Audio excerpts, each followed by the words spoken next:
You are Ooh. live.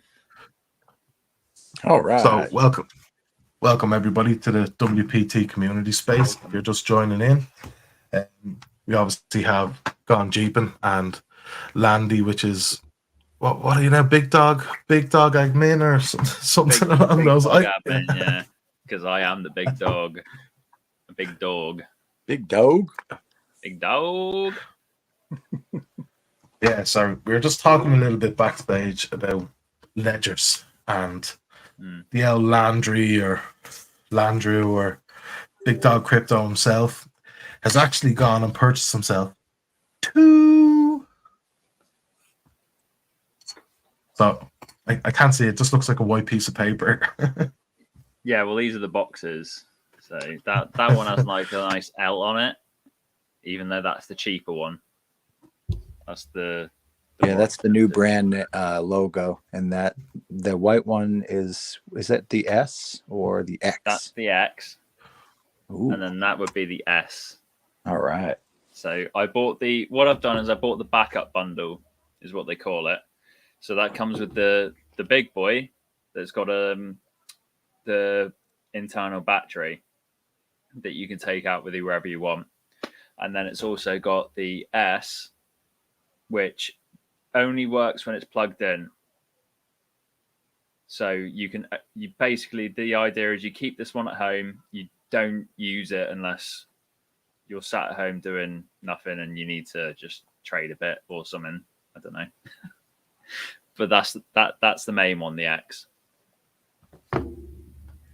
So what I've read about the S versus the X, so they're both crypto hardware wallets, and they offer like what they call cold offline storage.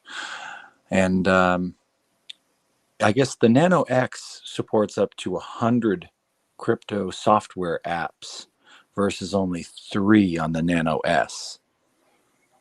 And the Nano X also works on Android, iOS, and desktop devices, but the iPhone, any iPhone users can't use the Nano S. So those are just some of the differences. I don't think the Nano S is actually in production anymore. I think they only have what have I got here? There was one before that they don't actually make anymore. Right, so I've got the Nano X and I've got the Nano S Plus, and the Nano S isn't in production anymore. Oh, that's good to know. So basically, as far as I'm aware, they do the 2 models and they are universal. And the main difference is whether or not you can use them away from the PC or not. Awesome. And remember, like, they're an essential bit of kit, especially now with the amount of scams that's out there, and the amount of these tokens getting airdropped into your wallets and all this crap. You need something for security, especially if you're talking you have thousands in crypto, and I'm not talking hundreds of thousands. If you have over $1,000 in crypto, I'd highly recommend. You should already have one. But it's good practice just to have one, even if you have $10 in crypto. Even if you wouldn't go play American football and not have a set of cleats or boots or a helmet and all this stuff. You do that beforehand. You know what I mean? And you say, look, I'm going to get into this thing, and this is the equipment I need. I need a phone, I need a laptop, and I need some way of securing my investment. And pretty much the only way of doing that is a cold wallet. And let me be perfectly clear that this is my first one. I've just bought it now, and I have bought it far too late. Like, I should have had this 6 months ago, if not more. Like, I definitely should have had one of these before. Well, it's better late than never. When it comes to security, you're unscathed so far, but this is something where, especially when you factor in staking. For instance, is I had a friend of mine who had a substantial position in one of the I'm not going to name the project, but the project that has a lot of upside potential. So we're, you look two years down the road and you say, okay, well, I think it's going to be worth, this amount versus what we're getting into it today. And so this person has a lot that's staked, earning extra, ROI or passive income, whatever we want to call it. And at that point, I think he was in a 180-day pool. Or no, he was, sorry. So he was in a 30-day pool, but it's been past 30 days and the withdrawal has a tax on it. So to take out the staked portion into his old wallet and transfer the amount over to cold storage, the tokens, over to cold storage, and then stake that again is going to cost him, a certain percentage. So that's a factor here. But at the end of the day, it's like you can't put a price tag on security, right? I mean, I'm okay with losing 2% if it means that somebody has to climb over basically a barbed wire field in order to get their hands on my tokens. And this is the thing, like, I balked for a long time at the price of it because they are expensive. But then you look at how much you've got in tokens and you just think, I need it right now. Even if it's like Dave says, even $1,000, you look at it and go, well, it's another 100 just to make sure that they aren't stolen. Well, just do it. So they are significantly cheaper than they were 6 months ago. Like they were $300 and something. Oh yeah. Before Christmas last year, so December 2021, they were $300, almost $500 for a decent Nano X at the time, and they're now $140. It just shows you how quick the progression of technology is and all that kind of stuff. The price, and it drives it down, and how they're probably manufactured cheaper elsewhere. It's at $140. You can't afford not to have them. Well, let me be clear. I bought these or two. in Andy's case, have two. Bought the Nano S plus the Nano X. Oh, where's my camera? Got the two of them for £185, which is probably like what, Dave, like $170, something around that sort of area. Yeah, as far as on the Ledger site, it's the Nano S Plus is $79 USD, but tax and duties not included there. And then the Nano X, I thought it said 149. Yeah, but Jeep, and if you go on, there's a bundles tab where you can buy multiple at the same time. Okay, bundles. Yeah, 213 USD for the backup bundle. Oh, 205. Oh, there you go. Yep. Oh yeah. Did you see that crypto steel capsule solo? What's that thing? Oh, I think that's a fireproof capsule for the Ledger, is it? They sell a lot of funny things on there, like. You know what it is? It's so you could, I think, write down your seed phrase and then put it in the capsule. They do that credit card one as well, where they send you like the credit card size piece of steel and a set of alphabet punches so that you can punch it all in. And they charge like $120 for it. I was just like, that's so they're selling you steel washers and they're selling you a piece of steel about this big, and a set of punches for like $120. Ridiculous. And you get them in any hardware for probably $20 at most. Pretty much, yeah. You can buy that set anywhere, and you can probably buy a piece of steel from somewhere else for all in all 30 or 40. Oh yeah, so I get a Ledger backup pack, €205 it is for me. So that's about £4,000 sterling or something. That's the Yes, current exchange 205 rate. USD. I got a good deal on it then, really, to be honest, because it was 185 quid. So I Yeah, actually that's got a pretty really good. good deal on that. You know, and that's 2 ledgers for, you know what I mean, around $200 mark. You know, $205. Again, Yeah. you and a buddy could go halves on it, or you know, split it. That, you know, one's a little bit dearer than the other one. You know what I mean? But for that sort of money, again, you can't afford not to have one, especially if you have a few $100s in crypto. And if you're talking in the thousands, you need one. I do have a ledger somewhere.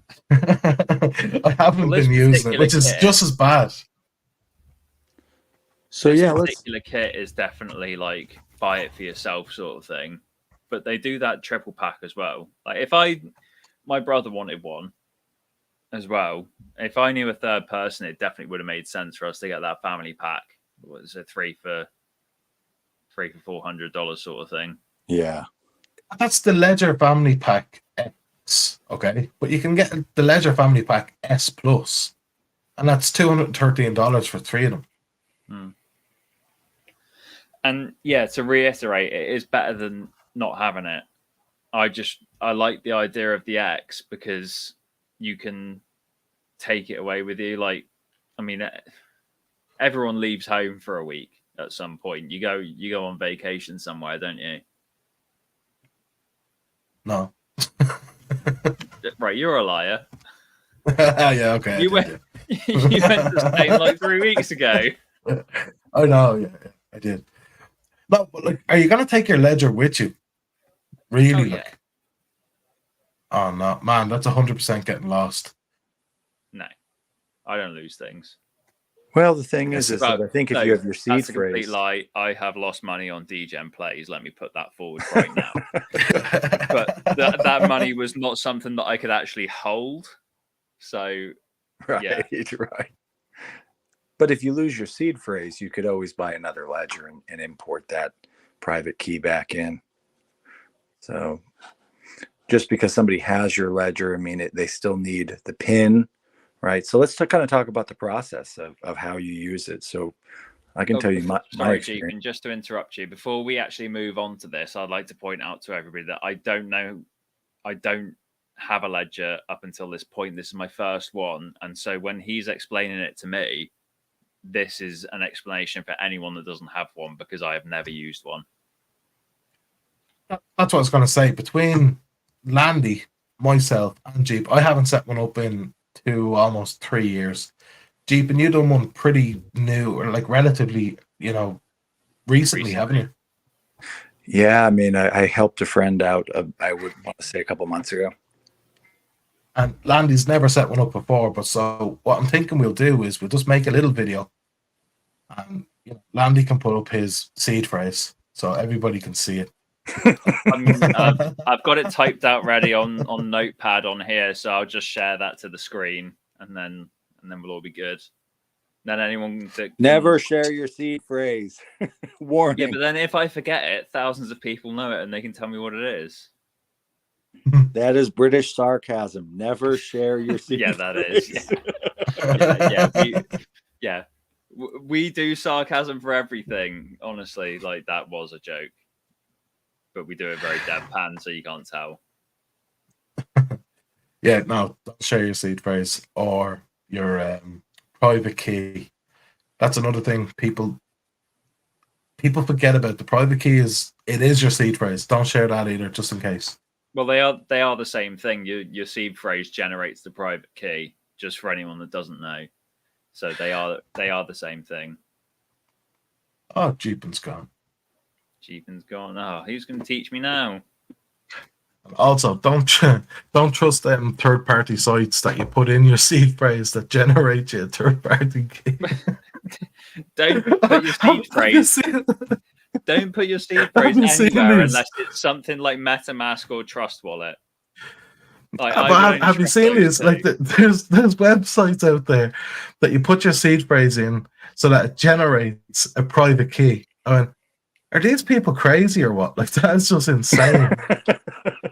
That's like don't do that. Like, you know what I mean? Just don't do that. put in your seed phrase and we'll tell you what type of person you are. No, because this is a valid point, because you can't import some wallets to MetaMask. Yeah.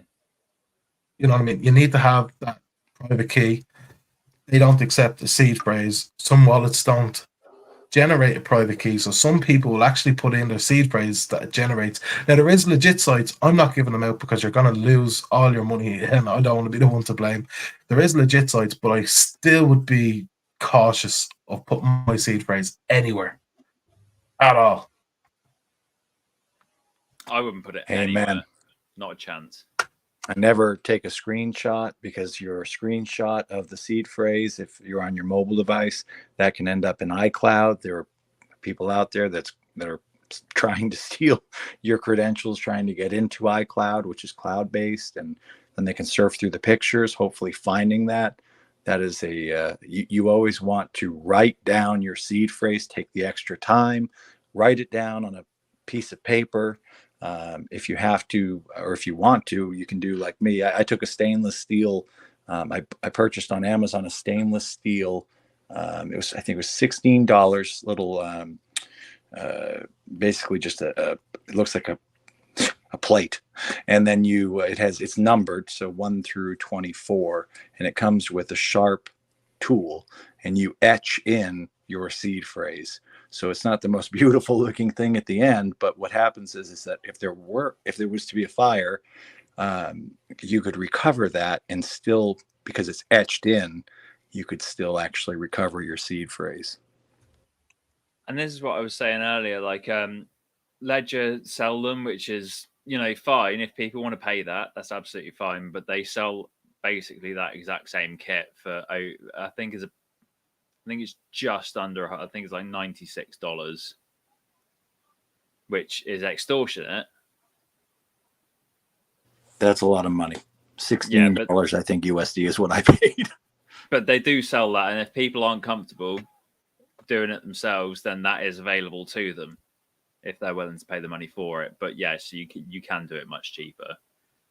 And on top of it's that, not like one of these where you can't really just go out and bootstrap it yourself, sort of thing. Mm-hmm.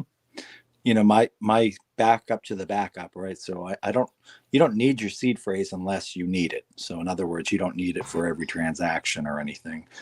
So it's locked away in my safe. But that said, I also gave half of my seed phrase to one family member and asked them to write it down and just keep it in their safe. And then the other half to another family member. That way, if I ever need it and I lose my stainless steel plate, what will happen is I'll just call upon them and say, hey, can you give me one or the other? And that way I know that I don't think that they'll do anything to try to steal my my crypto, but I split it up like that just in case, there's a robbery and somebody understands a series of words. 12 or 24 words are exactly that. I mean, if I saw that, I'd know, oh, there's a seed phrase. Yeah. It's smart. It is a smart thing to do. Write them backwards. Oh, that's smart too. Right. And remember, there's a set amount, so maybe you could write the first half backwards or the second half backwards, and as long as you know, you're golden. And at the end of the day, that's all that matters, that you know and the people that you care about know. And if anybody else looked at it, they wouldn't understand.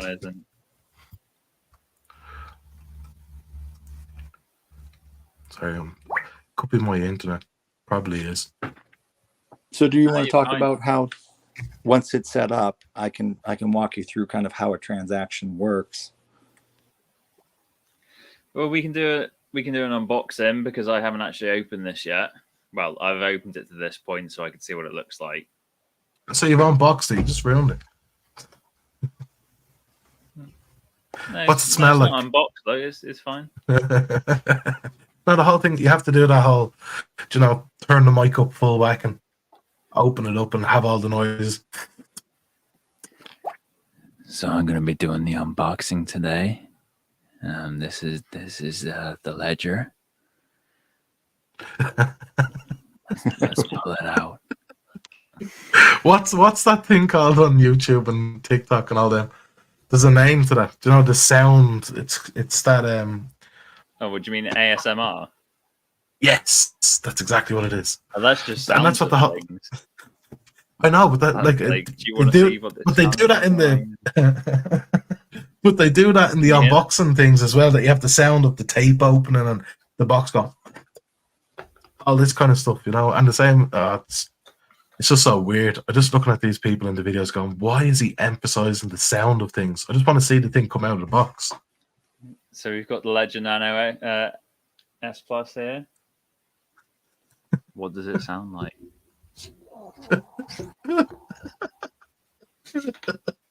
It sounds like a solid investment, is what it sounds like. What does a solid right. investment sound like? I don't bloody know. Well, it doesn't sound like you're crying when all your crypto gets stolen because you clicked the I wrong don't know link or what some that shit sounds like like that, you know. either. Yeah, I do. So that actually happened to me back in 2019, and crypto scams were relatively low compared to what they are now. And you're gonna have to emphasize the actual ledger going in and that, and the thump of it finishing. Oh, that does look pretty sexy now, to be fair. Oh, it sure And does. the Ledger. So it's on box now. It's unboxed. So it's only worth now. half price. So it's worth about half its value. It's worth everything to me. Mr. Landrew, have you downloaded the Ledger Live software yet? No, as I said, this is completely virgin, I suppose. I haven't done anything with these other than look at them. Okay. I do believe that you may have to look it up. I'm not sure what the instructions look like today, but I recall for myself, I had the Ledger, just the Nano S, not the Plus. And it just came with the Ledger and instructions to go to a website. And I went to that official website to download the application, which was called Ledger Live. And Ledger Live, you can add networks, you know, they call them accounts. So you can add the Ethereum network, you can add Binance, Smart Chain, BSC.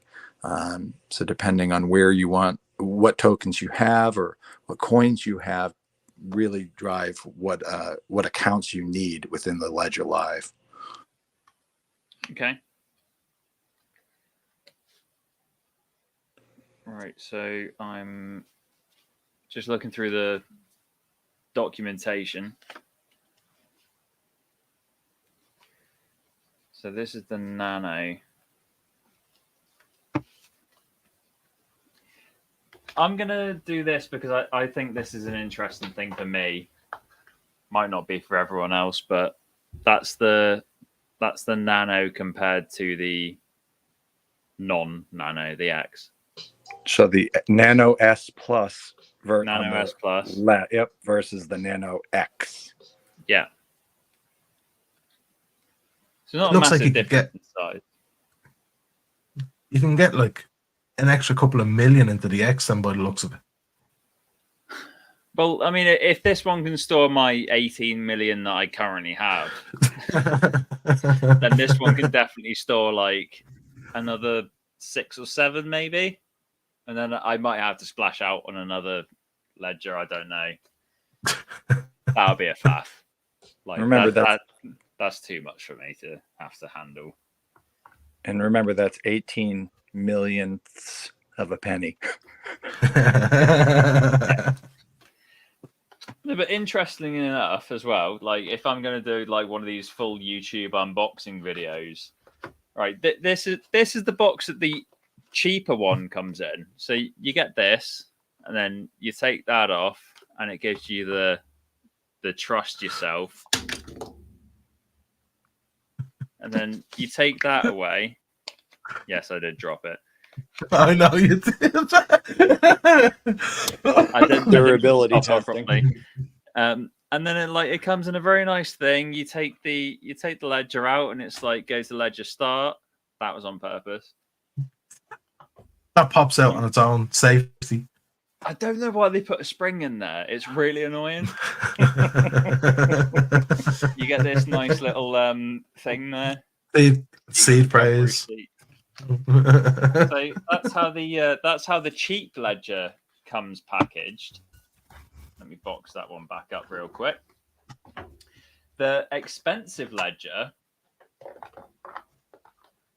comes boxed in this nice white one here, and then you take that off, and it's the ledger. Nice. Why did I pay extra for this? Now, does it come with? Remember, I was talking about the Ledger Live download. Is there an instruction sheet underneath all of that shows how to get started? Maybe There's a welcome. Welcome. But you know what I mean? Like the cheaper one comes with everything like packaged up front, and it's like, "Hello, we're Ledger, we love you." And the more expensive one goes, "Yeah, what do you want?" so. I'm looking at my the box for my Ledger S, and there is a. Let's see. It says "Getting started." Ledger.com/start. Yeah, that's what I got in my Ledger S. Okay, so I think that's probably where it's going to walk you through the download of the Ledger Live software. Right, so you know what else? I think it is, Lampy. Like or Lampy. I'm looking at you. It's like Landy. I think the people buying the S, they probably know more people getting into crypto are probably going to buy the Nano S Plus. Yeah, it's fair. So they make it look kind of fancy, where the Nano X is, look, these guys, they don't want the fanciness, they just want the security. Just open it up. There it is. You know it does what it says on the Here tin. it is. Yeah. Yeah, I did think that when I was making fun of it, but I still made fun of it anyway. You want that luxury feel, regardless of whether it's needed or not. Well, yeah, I mean, I spent a lot of money on this. Like, make me feel like I'm God. So I'm going to read these quick instructions that I think you have in your hand. It says to set up your device, connect it to your desktop, and follow the instructions at ledger.com/start. For more information on how to enhance your security and become a crypto expert, visit ledger.com/academy. Your 24-word recovery phrase is the only backup of your private keys. If you lose it or share it, your funds will be lost forever. Ledger will never ask you to share it. Store it in a safe place. And it's a very nice inclusion as well, because it comes with 3 recovery sheets, as you can all see on screen here.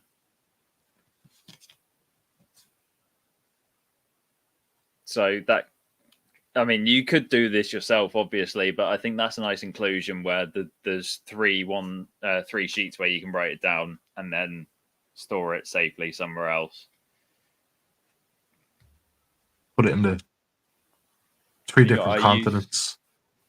Use care and regular. Yeah, well, continents. No, I can't send you one then. Yeah, I don't want one. I don't want one. Well, it doesn't matter if you want it. If I send it to you, you got to keep it safe. I would keep it safe. I would just put it in the safe with my ones. And then we got stickers. You can't see the white one. Well, you can sort of see the white ones there. Oh yeah. Cool. What's the L bit? I thought it was an X. I think that's the new branding of Ledger. It's L for Ledger. Oh, okay. That's their new corporate logo. That is everything that came in the welcome packet of the Ledger Nano X.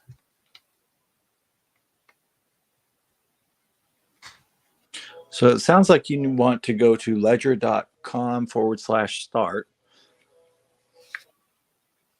Don't tell me what I want to do. Tell you what, just what? Good and ready. I'm gonna order that. I'm gonna order that bundle live right now. Oh, Mr. Moneybags over here has just got like 205 euros to spaff up the wall. You, I'm gonna be transferring this out of one of my savings accounts. Unfortunately, No, as to you're be aware, fair, I think we should do, like, we've done the unboxing of both of them.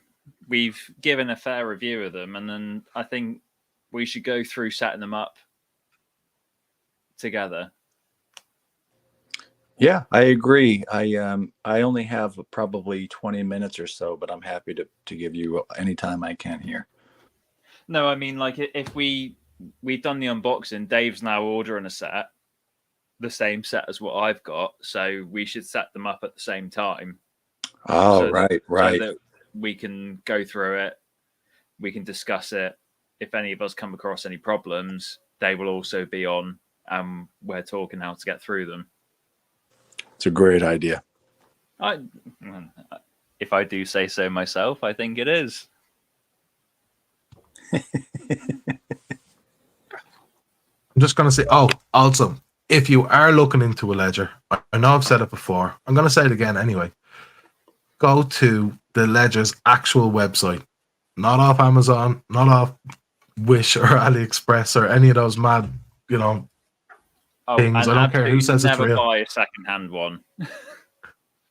What? I saw one on eBay for 20 quid. It's not worth it.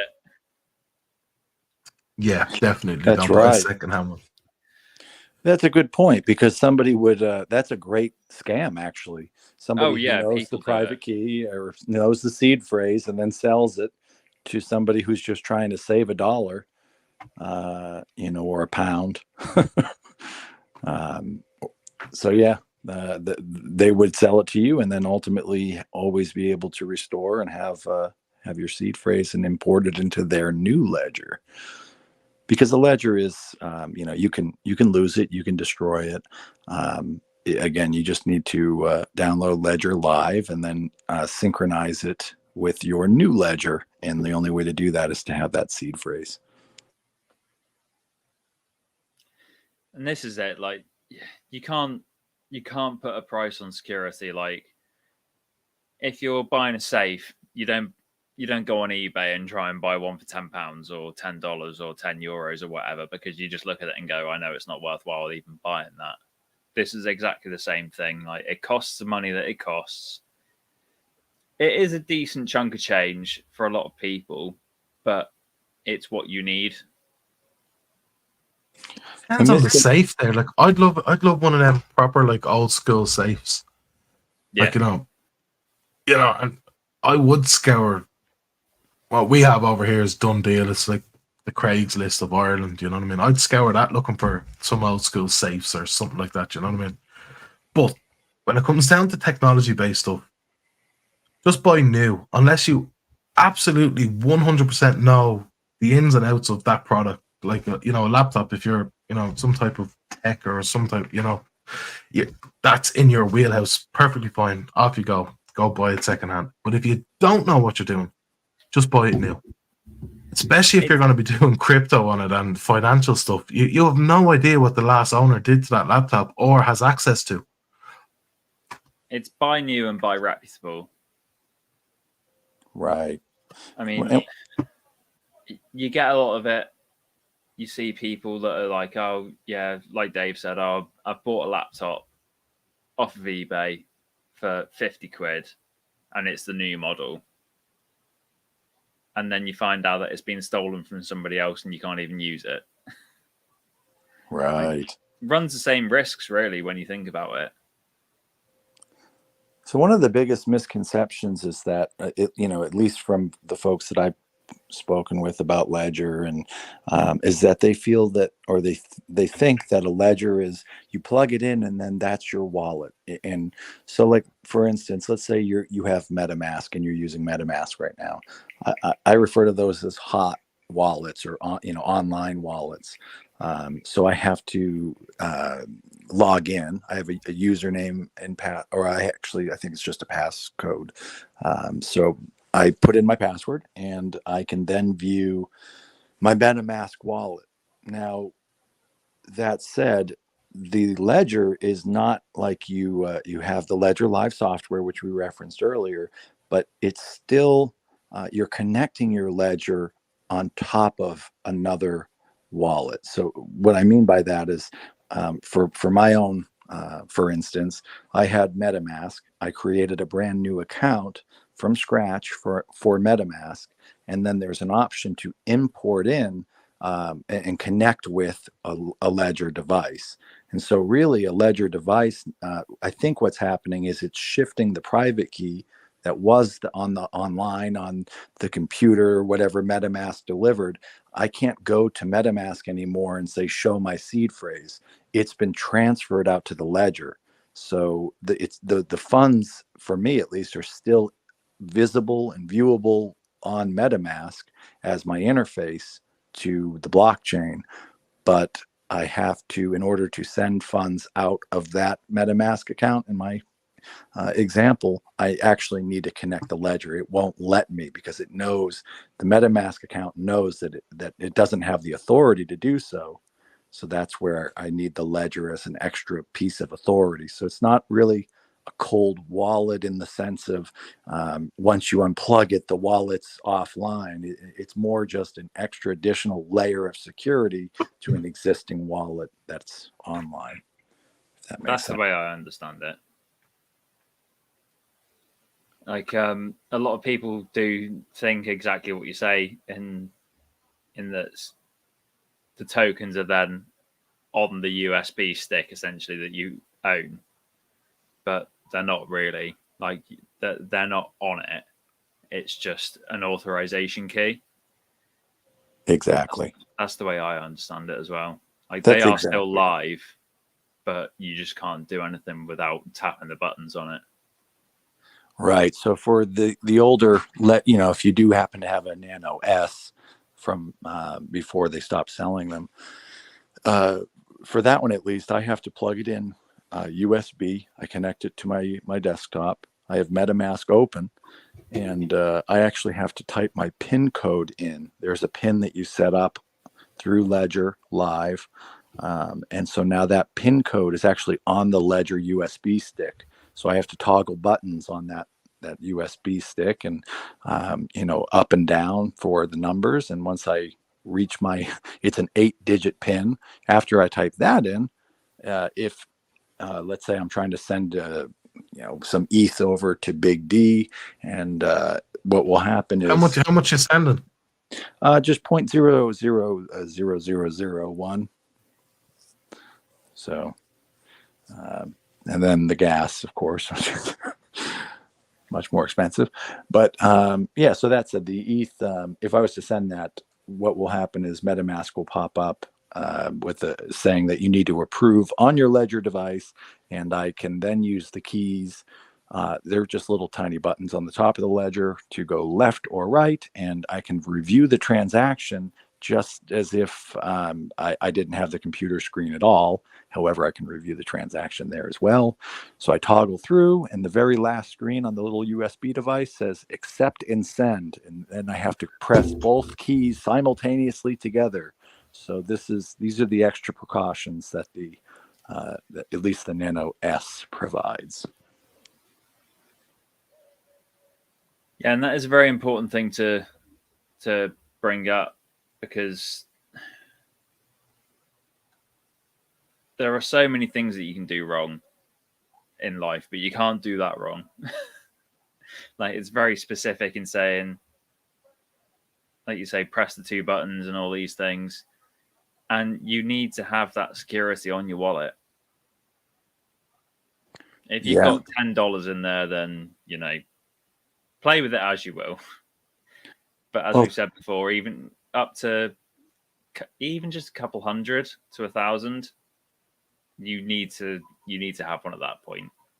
Well, I was case in point. I mean, I had a let's see, I was mining Ethereum at one point, or no, sorry, I was mining Litecoin many years ago, and it was down to about $10 US, and I mined a fair amount of coins, and I just said, okay, well, that's enough. I moved, and it was just inconvenient to set up the mining rig. And I remember one Christmas, or right around Christmas, I looked just out of curiosity, and it was only almost $300 something.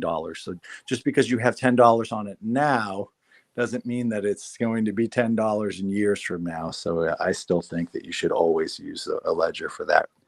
And this is a good point. Anyone that puts $10 in is, especially at the moment, people that put $10 into things are hoping that it's going to end up being 10,000 or more, which, it is not realistic, but possible, because it has happened, but you still need it. That's right. As I do have two friends that put in $20 into some absolute crap. One cashed out $120,000. No further investment, just from his $20 investment. And I think the other one kind of let it ride a bit, and it started to go down. And I think he took out about 60 in total as he kind of came down with something like that. So it is very possible, but it's highly unlikely, and that was just a kind of a mash of lady luck at its best and a bit of Elon Musk involved there. You know what I mean? It was absolute insanity. I don't get me wrong. It's what everybody hopes for, but I guarantee you, 99.99999% of people that go into that will never ever do that. They'll just constantly lose their $20, $50, $100, or if you're crazy enough, $1,000. You know what I mean? You are going to be exit liquidity for lots of other people, and it's just, you know what I mean? It's worse than playing the lotto, because the lotto, at least, it isn't rigged for the most part. You know what I mean? There's somebody there checking. Where on a lot of these projects, they're rigged from the get-go. You know what I mean? People are out to scam you, more than likely. So just be very, very careful about what you go into. And to be honest, like, I'm looking at WPT's chart. I'm looking at all the community members that are in the Telegram daily. They're on Twitter daily. We speak to them. They come up here. I genuinely believe, if you put in whatever you can afford, you will see 100x, a 200x, a 300x, a 500x on it, which is, I know it sounds crazy, and nobody can guarantee it, and I can't guarantee it, but I believe personally that is going to be, it's inevitable for WPT. We have the funds coming back in from the outside world, regardless of what the crypto market does. Like, we launched in a bear as the market's plummeting, and yet we have thrived. We're still sitting at an 8x from launch. Show me somebody else that launched 100 days ago and is still sitting at an 8x. And I think that we've all, at least the three of us, have been around crypto long enough to understand, we're part of the project from one extent or another. And if we're part of it, there's a reason. We've all been rug pulled. We've all, all three of us have our own scars to prove it. And we're here for a reason. WPT is just such a great idea, and what an interesting concept. Once you are able to unpackage it in your brain and you kind of understand the ecosystem, you realize why it's still at 8x, why people see the vision, and they're trusting the process. Definitely. And like, I wouldn't be getting involved, especially as a team member, in anything I thought that wouldn't be here in 6 months, 12 months, 18 months, 2 years, 10 years, whatever. Like, I genuinely believe WPT is going to make it as a blue chip token. It's going to reach that blue chip status, and we're going to be here in 10, 15, 20 years, or, whatever way kind of crypto goes. But I still believe it's a long-term project overall.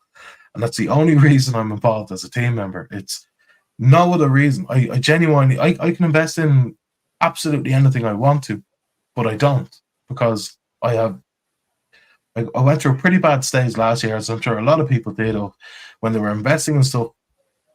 When you were nosing off the bed and you kind of put the head on the pillow and you just said, "Oh, I'll just check it. Oh, it's still going up." As soon as you turn that phone off, you had that horrible, disgusting feeling of, when I wake up in the morning, that's more than likely going to be gone. I hope it's not, but it could be gone. I have never had that feeling once with WPT. Not once. No.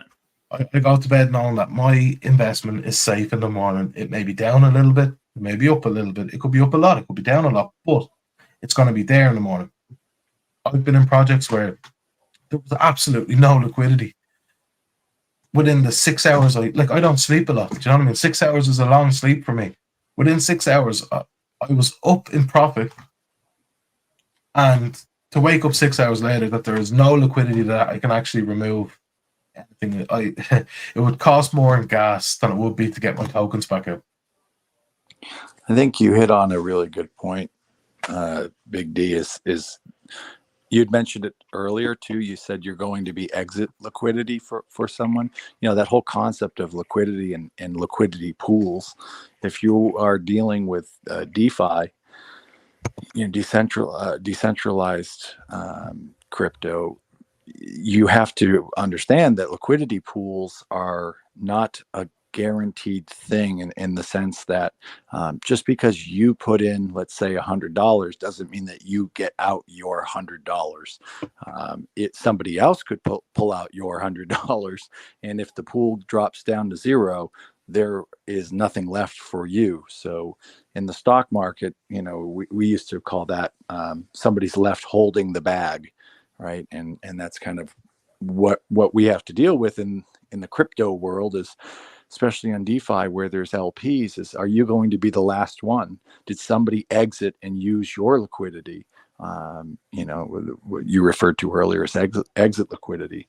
But if you look at WPT's liquidity, you'll see that it's actually gaining. It's getting larger and larger. So it makes me feel even more, you know, safer and safer. And even though I'm not really tracking the price, although the price is still up 8x, I don't worry, because there's still plenty of liquidity and it's gaining every day as opposed to going the other direction. When you're looking at these new projects, when you're looking at, you know, future investments and all that kind of stuff, in the crypto space, I mean, have a look at their market cap and then compare that to their actual liquidity and what's available. And then think about it. If everybody was to sell their token, if they have, you know, a 40 million market cap, but there's 100 grand in liquidity, how many people are going to be left holding the bag at that stage? You know what I mean? It's insanity to think that you'd invest in something with such low liquidity numbers. It's although I have seen a couple of projects recently. Now they are super new. The liquidity is at about 70%. I've not seen that in crypto. I'm wondering, is it going to be a new thing that comes along? Again, I have no idea about the project itself. I don't know about their contracts, and I don't know who set it up. I've just noticed it, but the liquidity is insanely high. And I'm wondering, is that going to be a new thing in the crypto world where it's almost all liquidity? It makes it very unstable. Like, don't get me wrong, 100% liquidity sounds like a fantastic idea, but it also means no money generated. It also means no utilities can be used. It also means that anybody can sell at any time and the token can go to absolute zero. You know what I mean? So when you have a 70%, it kind of encourages people to cheat a little bit. It's a kind of, you know, double-sided sword kind of aspect to it. Yeah, it's necessary though, isn't it? Like, maybe not quite as high as 70%, but like you've said before, you can't go the other way either and have nowhere near enough. Crypto is going to have to, as a space, decide what ranges is appropriate. Honestly, if you're below 5%, you're not you're in trouble there at that stage. You know what I mean? Personally, I'd kind of say 5% would be. Well, we've personally both been in a project where the total value lock was over $1 billion, and was almost 2 billion. It was almost 2 billion, and the liquidity, the overall liquidity across the whole ecosystem, because it was spread out so far, but it was essentially $12 million. Yep. And we were naive at that point. You know what I mean? Like, genuinely, that was a time where nobody was looking at liquidity and everybody was just looking at market caps. It was all about market caps. It was, if you were looking at YouTubers, now these are genuine YouTubers, not these pump and dumpers. You were looking at these, everybody was talking about market caps. Nobody actually looked at the liquidity. Anybody ever actually looked at that is because it all fell apart, and then everyone was like, why did it fall apart? And when it came down to it, it turned out there wasn't actually any money there. Right. So if I got into a project and let's say I put in 100, and then because it was a little bit of a bull run, and let's say both of you put in the 100. Well, when I was ready to exit, I was able to take out, and let's say I made 100, 2x, and it just 100% ROI. Well, I turned my 100 into 200, right? Well, I took let's say my original 100, or let's say somebody else took that. Well, I took yours, Landy, and I took yours, Big D. And now when you go in on the other side, if there are more people that are investing, like during a bull run, as long as the investors keep coming, it doesn't matter. You'll be able to get out. But when you hit the bear market and everybody's scrambling to exit and maybe swap over to stable coins and whatnot, well, now there's not the influx; it's an outflux, and you won't have that liquidity. So yeah, that's exactly. That was essentially it. And I mean, I'm going to be completely honest here. This project, I probably put a couple of grand into it. It went up to they was about 1.8 billion dollars. I never had that much in it, so. You liar. No, I'm not saying that's how much I had. I'm saying that was a TVL, about 1.8 billion. The total TVL was about 1.7, 1.8 billion dollars. I chucked a couple of grand into it over time. I didn't like yeet it in or anything like that, but I over time put a couple of grand into it. It went up to that. I probably had about 25,000. I'm going to say something like that at the top. And then it started coming down. And the last $200 is what has bought me this. I took it out in the end. I was like, it's, I've got a couple $100 in there. I'm going to take it out. I'm going to buy a ledger and save the rest of my projects. Gentlemen, it's been a pleasure being on the show. Thank you for having me, and I will catch you later. Nice to have you, Jeepin. Lovely to see you. Peace, buddy. Peace. Such a cool guy, like that. Him and Ape, love them. They are a lot better than me at this sort of thing, genuinely. Let's see. Ooh, we landed up there.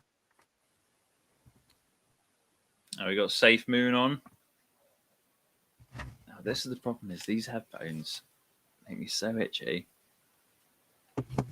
I know. I have to keep fixing my hat as well. I keep getting itchy, and then the hat's in the wrong spot, like too. I'd probably be all right if I had a hat on it. Just like where the band is, I get so itchy. Oh, we had Lampy on. We had a few people on, and we had Murphy was on earlier on as well. Sleeping Lampy, he went to bed. Obviously, he's tired. It's in the name. Lampy's UK, same as I am. Yeah. Oh man, what's that? One of the kids' toys is going off here. Oh, good man, Batman. I can't hear it. So. Yeah. How can you not say it was loud for me? No, I can't hear it at all. No, look, I'm excited now to set up this ledger and free delivery as well. How awesome is that? Well, I this was is it. expecting Like, paid delivery.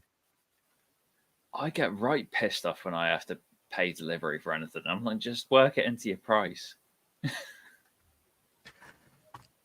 Exactly. Now that's something they should consider. You know what I mean? That's always free delivery, but it's always nice when it says, "Oh, delivery's free," because it doesn't really work out. Although Amazon's great. Don't order your ledger off Amazon if you're watching. Oh, do not order your ledger from anywhere other than Ledger. And make sure it's the real ledger site as well. So it's shop. Oh yeah. Or something. Just to be conscious, some people won't, and everybody likes to get a 10% discount or whatever it is. And you think you're getting a better deal on Amazon.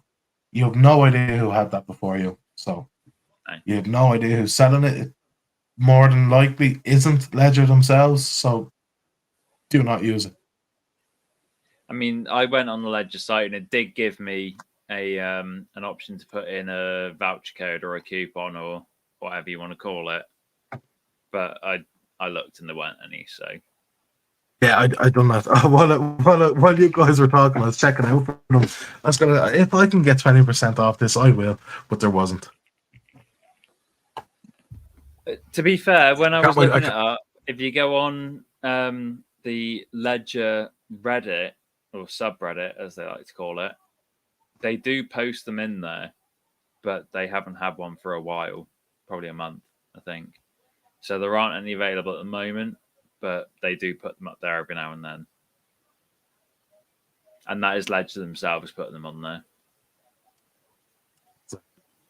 No, like, what do you think about the WPT chart, Andy? I'll tell you what. Let me have a look at it. I'll tell you what I'll do here. I'll help everybody. I'm going to help everybody have a little look at this. So, Can you share it?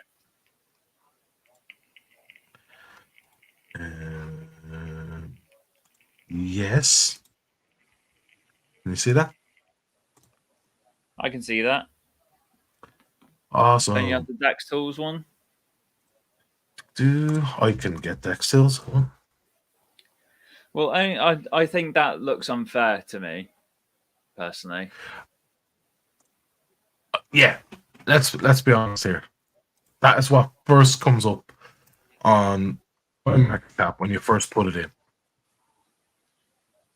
So what I'm going to do is I'm going to go on to Dex Tools right now. I'm going to put in our 1 day chart. And then I'm going to pull it out. So hold on. I'll put it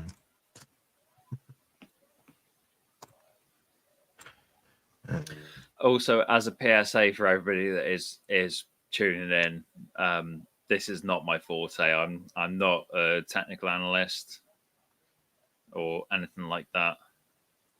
Landy just gives out financial advice all the time. So I do, but I don't know what I'm talking about. So you can take it, but that's on you. Right, so there's our launch price. Our launch price was just a little over 10 cents. I think it was 10, 20 or yeah, it wasn't quite, but yeah, somewhere around there. It was a little over 10 cents, and we're currently sitting at a little over 82 cents. So we're a 10x, give or take. It's a very small percentage. Yeah. Our Dex score sitting at 99 out of 99. It just shows that the faith that what the community have, and this is exactly what we're talking about. So look, our total market cap is at 8 million. 8.22 million. For a shameless self plug, I helped that 99 out of 99 there. So, but look at the liquidity. Like the liquidity is at 471k for an 8.2 million market cap. Now, look, I have no idea what other projects are, but let's just have a little scroll. Do you know what I mean? Let's go to that has gone up a lot. Yeah. Remember, we're putting more into liquidity than what we even advertise at the moment, so I don't want to be quoting too much. But you know what I mean? We are actually putting more into liquidity than what we told people. Or if you check our white papers or any of that stuff, we're actually putting more into liquidity than what we said we would. So just to be conscious of that, we are really interested in getting the community behind this. We're really interested in building our liquidity. So when people want to take profit, it's going to be available to them. You know what I mean? It's something that's really important to WPT. We are here to give people that passive income. We are here to let people get that financial freedom and actually be able to use their investment instead of having to hold and wait in years. And sometimes you can wait weeks and things can pump. Sometimes you can wait months and things can pump. And then what happens is you have this like huge chain reaction. As soon as you get a couple of sales, you get the cascade effect, and then you just get these huge sell-offs. You know what I mean? Like go have a look at some of these. Don't get me wrong, it probably will happen to WPT, but I hope that it's limited. And I hope people that actually get in will see the passive income side. And to be honest, all those people that may get in on the cascade or may dump because somebody else sold big, all those people are going to get wrecked. And I guarantee it, because I am going to work my ass off. And I have a big ass. So I'm going to work my ass off until, you guys are absolutely wrecked. If you're thinking of day trading WPT, John, Landy, Jeep, and Ape, Nala, everybody, with Wake Air, all these guys in there, we're absolutely going to guarantee that we're going to work our ass off and we're going to wreck you, and you're going to be dreading the day that you tried to sell WPT, because there's no way that you should be selling this when you can actually just stake it. You know what I mean? We have additional utilities coming down the line. We have $X. We have NFTs. We haven't even spoke about NFTs tonight. We haven't spoke about anything tonight. Remember, this is a community space. Yeah, we haven't. Yeah, but also, just to bring it back a little bit, it is also not a great idea to try and day trade WPT because of the taxes. Exactly.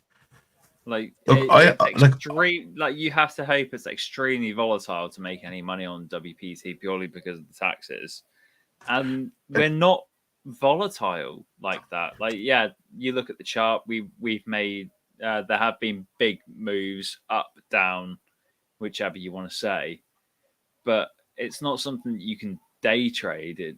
Maybe month trade. yeah, exactly.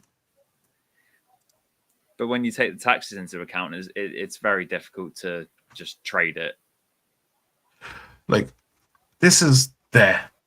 So this is the protocol. I've seen a lot about this. I've seen a lot about me this too. in the past day or two.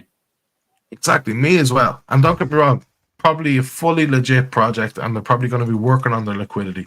So we're at 8 million market cap, and we have just shy of 500k in liquidity. These guys are at a 22.5 million market cap, and they're at just under a 600k liquidity. So just like that's 2.5 times the market cap. Yes, it's about 40% more liquidity, maybe less. You know what I mean? Sort of 250% more in market cap, yeah, it only has 40% in liquidity. It's just to show you they need to build their liquidity up to get to the same point as WPT percentage-wise. And again, look, you get it's a relatively new project. I've seen a lot of people talking about this. It's relatively new, but if you go back to that chart, it looks fairly similar in a way to they all do it. They pump up and they drop. Like they have, like, at the moment, like, I have no idea what $7 is.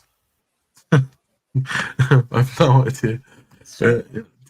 $7. They're calling it $7. What, they want it to be $7? I have no idea. I've never heard of it. Don't get me wrong. If you're a member of the $7 community, I'm not trashing your project. I've never heard of it, and clearly because if you are a member of the $7 community, come in and tell us that. Is it supposed to just be $7? It's not a fair way to go. To be fair, I think it's about 6 hours old. Yeah, it is, and if that's not a rug, I don't know what is. Sorry.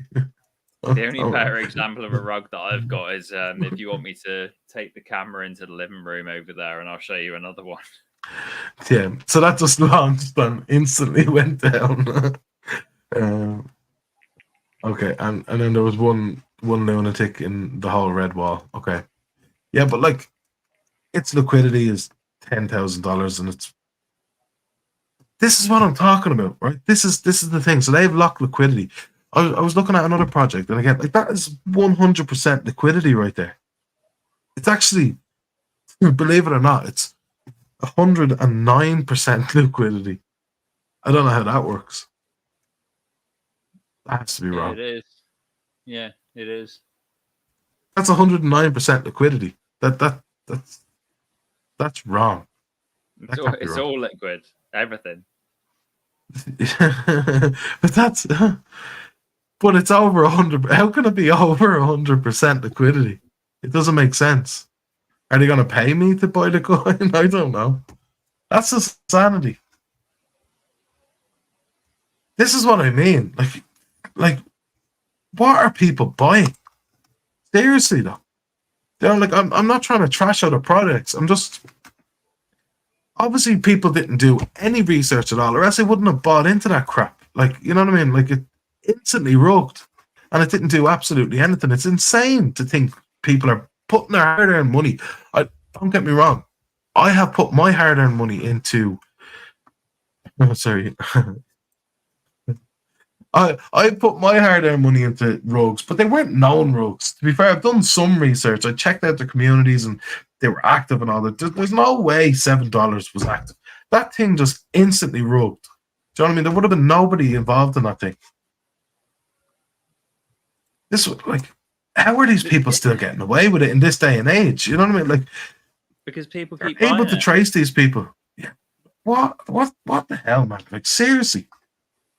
People Like, keep buying it, so people keep selling it. Like, look, I'm just gonna go pull this out because I've seen it. Why are people buying this crap? Again, another like instant rug. Like, how many of these are going to come out before people actually realize they're just exit liquidity for the lunatics that came up with this, and you know, a couple of shillers that they get on board, and all they do is they pump their own bag, so they get this token before they actually pump, and before they go out and put calls out, before they go out and put tweets out, and as soon as they put it out, they let it ride for 5 minutes and then they dump on their own community. You know what I mean? These aren't people that you want to be following. These are people that you want to be fucking highlighting, that you know you want nothing to do with these, and whatever they're promoting, you don't want to touch. Like, it's not a good place to be. It's not a good place to put your money. It's 100% not investing. It is way worse than buying a lotto ticket. This is, you know, I don't even know what it is, to be honest with you. It's throwing money into a well and hoping the well throws money back at you. You know, it's insanity in some cases, and especially right now in a bear market. It's these. Again, I've probably said it on spaces before, and people probably moan at me. But it's a couple of project devs, and they were promoting that their last project got to $10,000 market cap. Like, what sort of state in crypto is it that we're promoting that your market cap got to $10,000? Like, that is an absolute joke, in my opinion. Like, how much did he put into it? There was no thought put into the project. He obviously just launched a token, put $100 in as liquidity, and then just went off. You know, let it run to 10K. But sure, well, you know, again, what was the liquidity? Did he just dump on everybody that invested 10 minutes after launch? Who knows?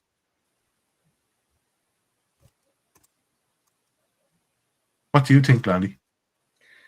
Sorry, Dave. I'm just trying to sort out something with Ape. Is Ape coming on, or is he just telling us that? No, it was that mega space thing. I personally think it's a waste of time, so I'll just leave it.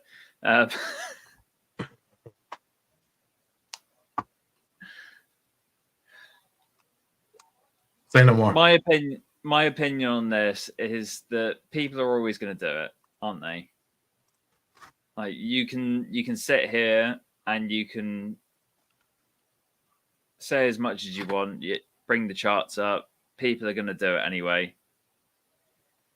I don't want them to, admittedly. We can try and save as many people as we can. But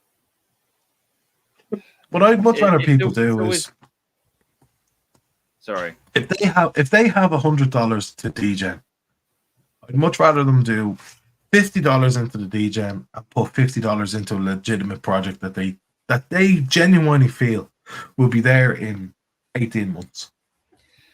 I would agree. And I was actually having this conversation with my brother earlier. People really, they absolutely love the degen story, don't they? Where they want to chuck $10 into something like you said earlier about that other project where, you chuck $10 into it, you come up with 120K. People love that. And that's what they want. But when you look at it over time, they've chucked more money into it and come up with nothing because they just do it into every single project. Sorry, hang on. I'm going to need 5 minutes if that's all right. Yeah, no problem. To be honest, look, it's kind of getting late there. There's only the two of us on. Can you hear me? Obviously not. It's just like he needs 5 minutes and he's away now.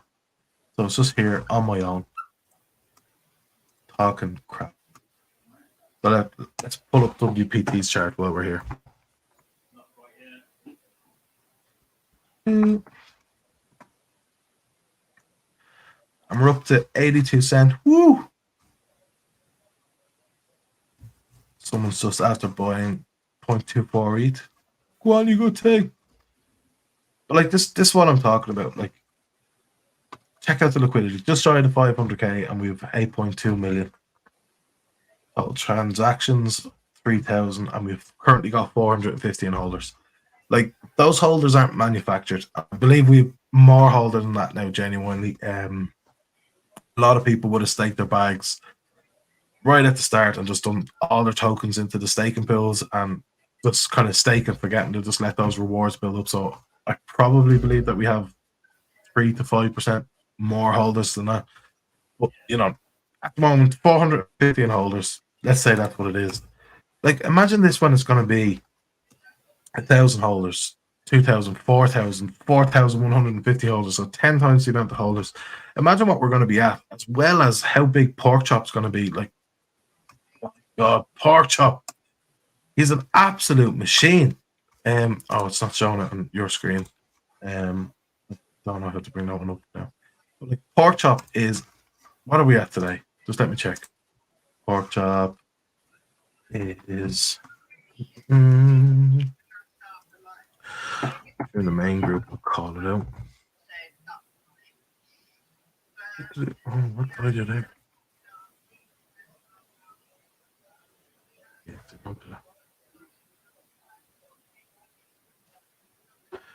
so if you're in the main Telegram group, you'll see that I just called Pork Chop.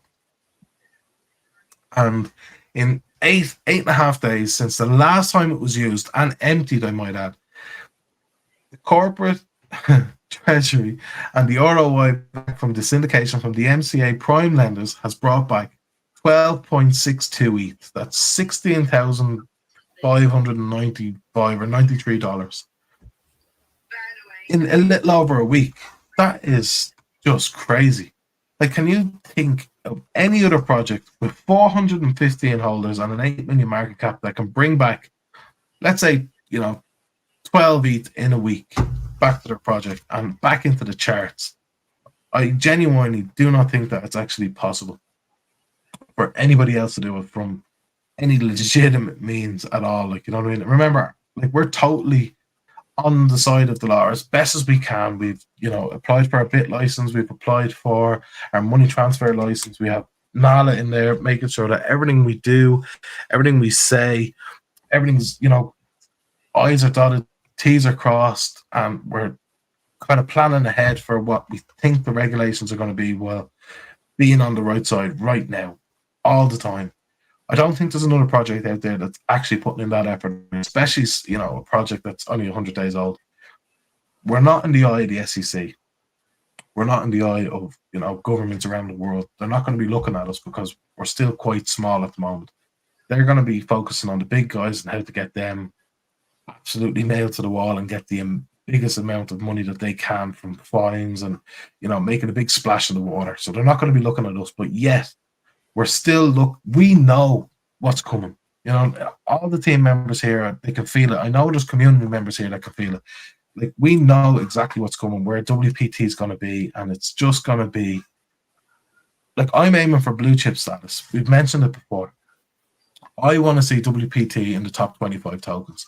I want to see us with, you know, a 3, a 5, a 10 billion market cap. A 10 billion market cap is $1,000 for one WPT. I know it sounds insane. I know it sounds far-fetched.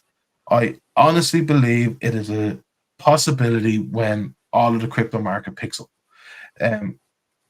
There's projects with absolutely no utility and just running on hype alone that hit 5-6 billion in market cap. I don't want to be naming other projects, but you know exactly who they are. Some of them are blockchains. I'm not comparing us to blockchains, but if you missed the VC from last night, make sure you get over to the Telegram and open the pin post. You'll actually see the voice chat from Jonathan last night, and he went into detail about loads of different things coming in the ecosystem. And he said there's going to be a total of 7 coins. He's actually running a competition right now. So if you can guess what GCC is, he's going to pay you $200. And I think the closest person to getting it will also get the $200. Or, you know, the closest person will get it. There's some pretty close guesses. So I'd say in the next hour or so, he's actually going to release the winner to that. So if you're watching, over to the WPT Investing Corp Telegram and throw in a few guesses. Make sure you use the hashtag GCC and put your guess in after it, because that's how we're going to filter them. But we're going to have a total of 7 tokens. But remember, our tokens aren't just feeding off the next token. That is, you know, it's something that I've seen in other projects. It's something that I've seen in other tokens, and they call themselves an ecosystem. But like an ecosystem, in order to be an ecosystem, it has to survive. And you can't just release tokens and have your community jump from one token to the next token to the next one, diluting the TVL with no ROI coming back in from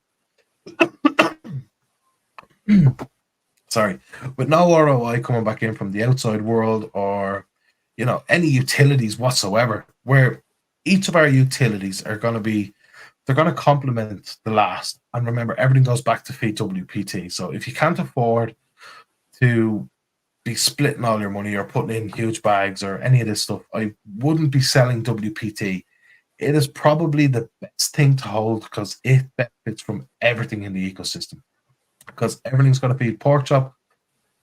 And pork chop buys mostly WPT. Now it's going to be, again, buying a bit of bacon. It's going to be buying ham and stuff like that. But again, it's going to benefit WPT the most. That's our baby, you know what I mean? So if you can only put in a small amount and you don't want to be kind of paying gas fees and you don't want to be moving stuff around and thinking of these plans, what I highly recommend is buy your WPT, stake it in whatever pool makes sense to you, keep it there, don't need to be moving it around. It's totally up to yourself, but personally I kind of like the 60-day, but my own personal choice is the 90-day, and I want to see those pools get topped up. Once they do, I'd be more than happy to move into that 180-day pool and leave it there as long as the APR is the highest. At the moment, it's not, because it has actually the highest amount of tokens stake and we haven't topped up the pools yet. So I won't be adding any additional coins into the 180-day right now, but I will be, I'm sure, very soon. So definitely keep an eye on the APRs. But then after that, like, you know what I mean? If you can afford a couple of NFTs, because if you can get it at the launch, man, it's going to be absolutely insane. Like, we're going to be launching the 2Ds. If you're only watching this tonight and you haven't watched that VC from last night with Jonathan, head over to Telegram, let's do it. But next Thursday, 7 p.m. Eastern Time, NFTs 2Ds are going to launch. The only way to earn bacon right now will be owning an NFT. You're going to have to stake it and you'll be able to earn bacon. So that's getting into bacon at a seed level. You cannot purchase it at all. Do you know what I mean? So you will be able to get bacon at a seed level with your NFT just by staking it. And you'll be able to swap that directly for USDT currently. And then we're going to move that on to $X eventually. But like just being able to swap it for a stable coin and being able to build those rewards before the coin is even tradable in the open market is just amazing. And I honestly, like, I see it there safe now. You can't wait for the NFTs, stake for bacon. That is going to be huge. If you can afford a 2D NFT, I think they're $200 or $380 or something along the line, or $300 and something. I'd highly recommend getting one because, again, I'm not a huge fan of NFTs for artwork. Like, I love what Jonathan done. I love the 3D renditions. I love that we went out to, we farmed out the founder out to that company in Australia that, you know, they work on Marvel and DC comics and stuff like that. And they do a lot of work for them. And I love them. Don't get me wrong. But that doesn't add value to me. I like it, but it's still a digital picture. It's the staking entity and being able to get into bacon at a seed level that has me super excited. I love numbers, and it just makes sense to me.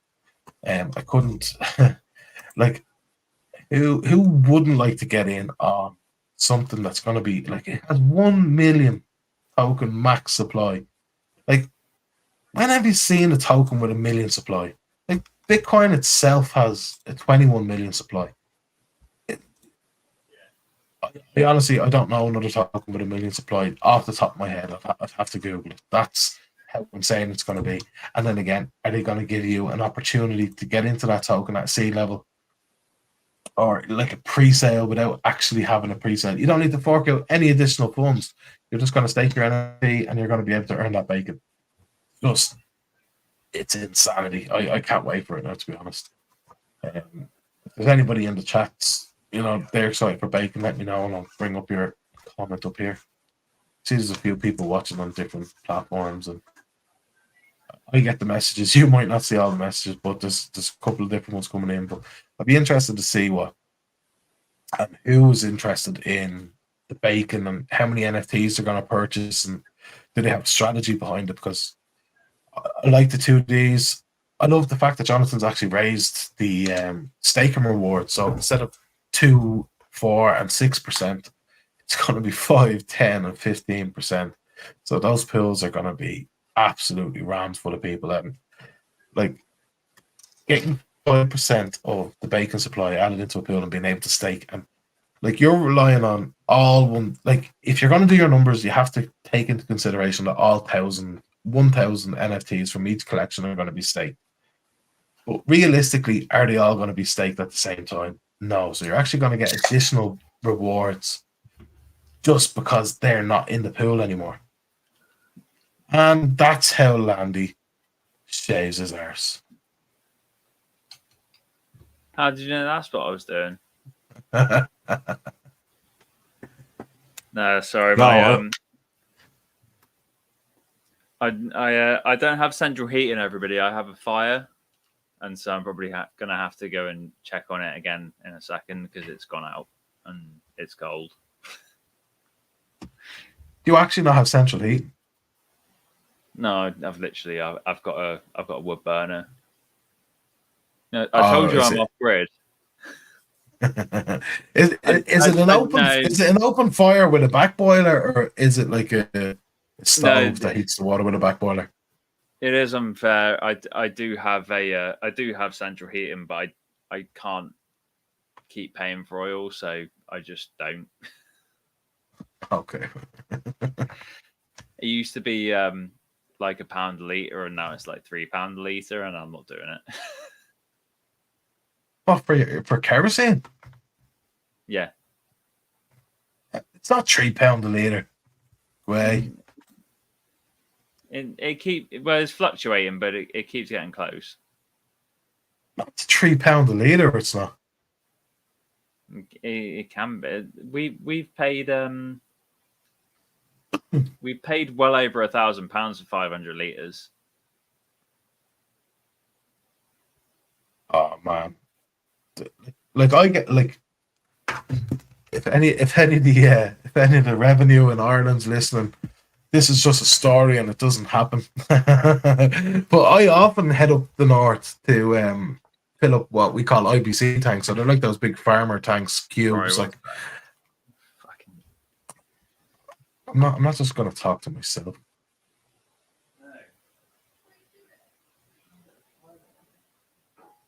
So why what's this about Rich Cooper? If you can expand on that, I would be happy.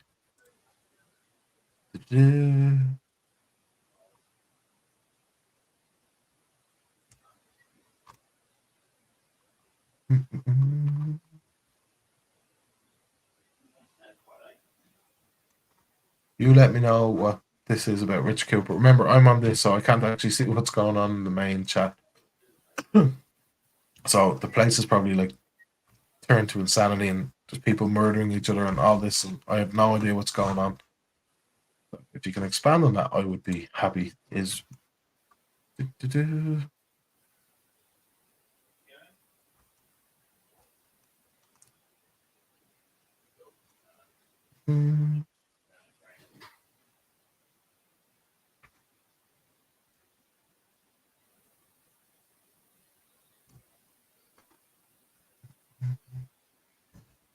Lezo.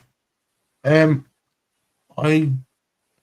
don't know if I'm totally honest with you. I generally don't look at who's in those AMA comments. I usually I listen and I kind of help whoever is doing if it's 8 Crap or Season or John, I kind of send them messages and updates and kind of stuff like that. So I genuinely, I might see 1 or 2 people in it, but I can't see everybody if I'm totally honest. So if I reply to them, it's because I hadn't looked at the comments. But for the most part, I usually listen to the AMAs and make sure that the information gets out, and I kind of help them with prompts. And if you notice any of the ones from like Omni Finance or like Texas Tornado, or we had a great one with Waddy the other night, see me commenting in the live feeds.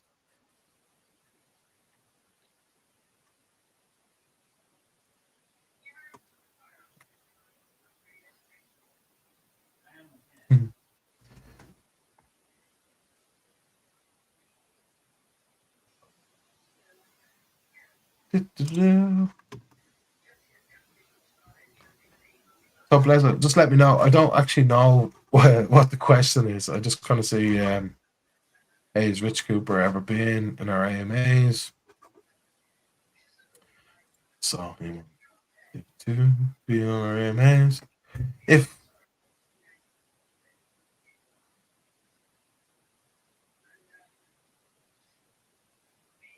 Blazer, that's going to be insane. Absolutely insane. I can't wait for it myself. It's kind of something we've been holding off on. We don't really want to spend huge money on marketing right now. It's not that we don't want to spend money on marketing. We feel it's going to be a waste for the community. And kind of up to now, we've been holding off and kind of doing the bare minimum and trying to strategize our whole plan with WPT and how we want it to be foreseen. And to be honest, the market's just so bad right now. Like even like the biggest marketer in crypto right now, I believe, or the past year has been Crypto.com. Even they have wound back their marketing like substantially, and they've laid off staff. Like it's something that needs to be considered. That will the money benefit the community and will it benefit the project? It's kind of got to the point now where we kind of have to, we have to get it in people's faces, and hopefully that we can get it in. We can get additional holders in. We can get collectors in. We can get people who are proper investors that are actually going to get into WPT in the long term. That's what we're looking for. So we need to get something wrong. We need to get new blood into WPT. Like there's a lot of people chasing pumps and dumps at the moment, and we totally understand that. And people like I've shown a couple of charts in this if you were watching. Like I get the appeal. Don't get me wrong. Like 100%, I get the appeal. Like there's a thrill to it. There's there's potential, but at the moment in crypto, projects are not doing that 10, 100, 500,000x. Unless they're, you know what I mean, absolute one-offs. Like I'm watching them do 2, 3x and people are just getting rugged. Yeah, like you're talking about, we done a 20x, 22.5x from launch, like, you know. So, like, genuinely, I feel WPT market picks up a little bit. Investors kind of continue holding. We get a bit of marketing out. And hold on, we're definitely going to see $5. And like, remember, we're not just talking about getting new blood in and adding to that liquidity and, you know, them being exit liquidity. We're talking about building Pork Chop. We're talking about building the syndicate, or the Syndicate 12, or syndicate, whatever you want to call it. Getting those additional projects in with their communities to get involved with WPT. We help each other. We help. Our project helps theirs. Theirs helps ours. We do AMAs. We kind of bring things together, like exactly like what we've done with Bollocks Token. Like a lot of our people over there are actually, a lot of people over there are a lot of WPT holders, you know what I mean? And they invested in there too. And that's exactly what we want. We want people to be diversified. We want people to get into legit projects like Bollocks Token, or, you know, Nutra Finance, or any other projects that we want to bring into. Well, not that we want to bring in. We want to bring in all the legitimate projects. That's the important thing. Like, there's nobody excluded, but we will exclude non-rogues or people that aren't willing to put their, you know, their money where their mouth is, or they're not willing to put their name on a piece of paper and show us their documents, where they live, who they are. They don't have to do it publicly, but they need to be able to show it to WPT corporate side so that they can be held liable if they rogue. If they're not willing to do that, you know, like, who are these people? Like, I'm willing to put my face out there. You know what I mean? Jonathan's willing to put his face out there. Like, the company's registered in the state of New York. You can go check it out. Jonathan has 2 other businesses registered. He's also put their names up, and you can check who the licensee and everything is for those. Like, that's how business operates. You know, people are held accountable. Not some lunatic at the end of a computer with a no-name wallet transferring into some exchange that you never heard of. You know, that's not how business works. And why would people invest in them? I have absolutely no idea. Again, like, I get the appeal. Don't get me wrong. But is it really going to be sustainable? And are you going to make money? More than likely not. They're just going to steal your money and run away with it. And it's happened. In a bull market, you may get significant pumps, but in a bear market, it's, you know, it's a 99% fact that you're just going to get absolutely wrecked and someone's running away with your money. So, where are we at? To $1.52.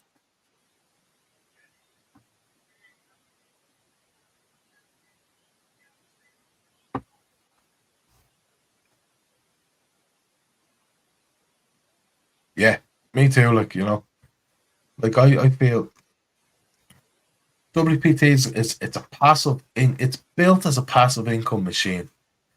Do not buy WPT with the intent of trading it. Don't buy at top highs and then be selling down here thinking that you're not gonna. You can get your WPT, you can stake your WPT, and you can be earning passive income all the time. Don't be afraid to put it in whatever pool suits you best. There's there's additional utilities coming down the line, and like, look at Pork Chop. I touched on it earlier on. It won't show for some reason. I did try, but I called Pork Chop, and it has 12.62 ETH in it in a little over 8 days. 8 days we've brought that back, and that's with a relatively small syndication pool. Like, we're talking about 70 grand in syndication. That's what we have in the corporate one, and we're able to bring back 12.62 ETH in 8 days. Can you imagine when that syndication is 100 grand? It's going to be about 15, 16 ETH. When it's 500 grand, it's going to be 50, 60 ETH. You know what I mean? What are you going to do when it's £1 million? You're talking 100, 120 ETH coming back to the project every week. Like, it's just insane to think people can't see this. Like it's not a new concept. MCA lenders. It's not a new concept that financial institutions would actually invest in MCA lenders, and investors would actually come to these. And this is what Jonathan's done for 20 years.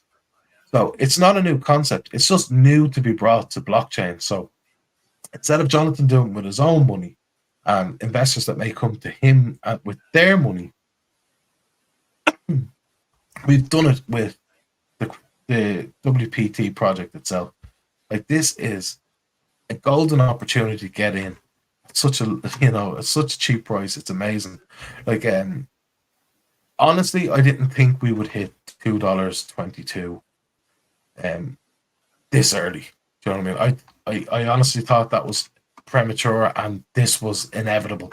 I thought we would get to about 50 cents, retrace back to about 25, and then we'd grow slowly and, probably hit to about 60, 70 cents, retrace back to 50, 55, and then we keep growing like that. And then, I expected us to be between about 85 and $1 at the 100-day mark. And I think we're currently at 82. We were at the dollar the other day. Like, you know what I mean? This is where we probably should have been on a more of a steady growth like this. But we absolutely exploded. You know what I mean? People just diamond handed to bits up here. And then look, we're gonna get cheats. Don't get me wrong. This is the market's problem. It's not WPT's, and you can just show the actual growth of WPT and the holders.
Woohoo! Sorry, I'm back. Sorry, I've been fighting with my internet the last couple of days. There was a storm here a few nights ago, and the internet's been terrible since. So I'll just go back here, Blazer.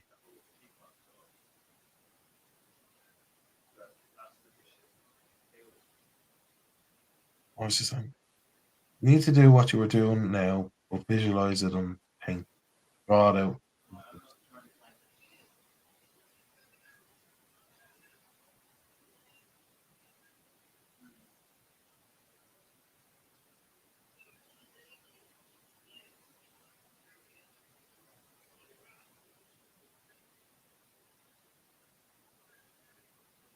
Mm. What do you mean on paint? Like, as in, like a sketch pad or something? Like, or yeah.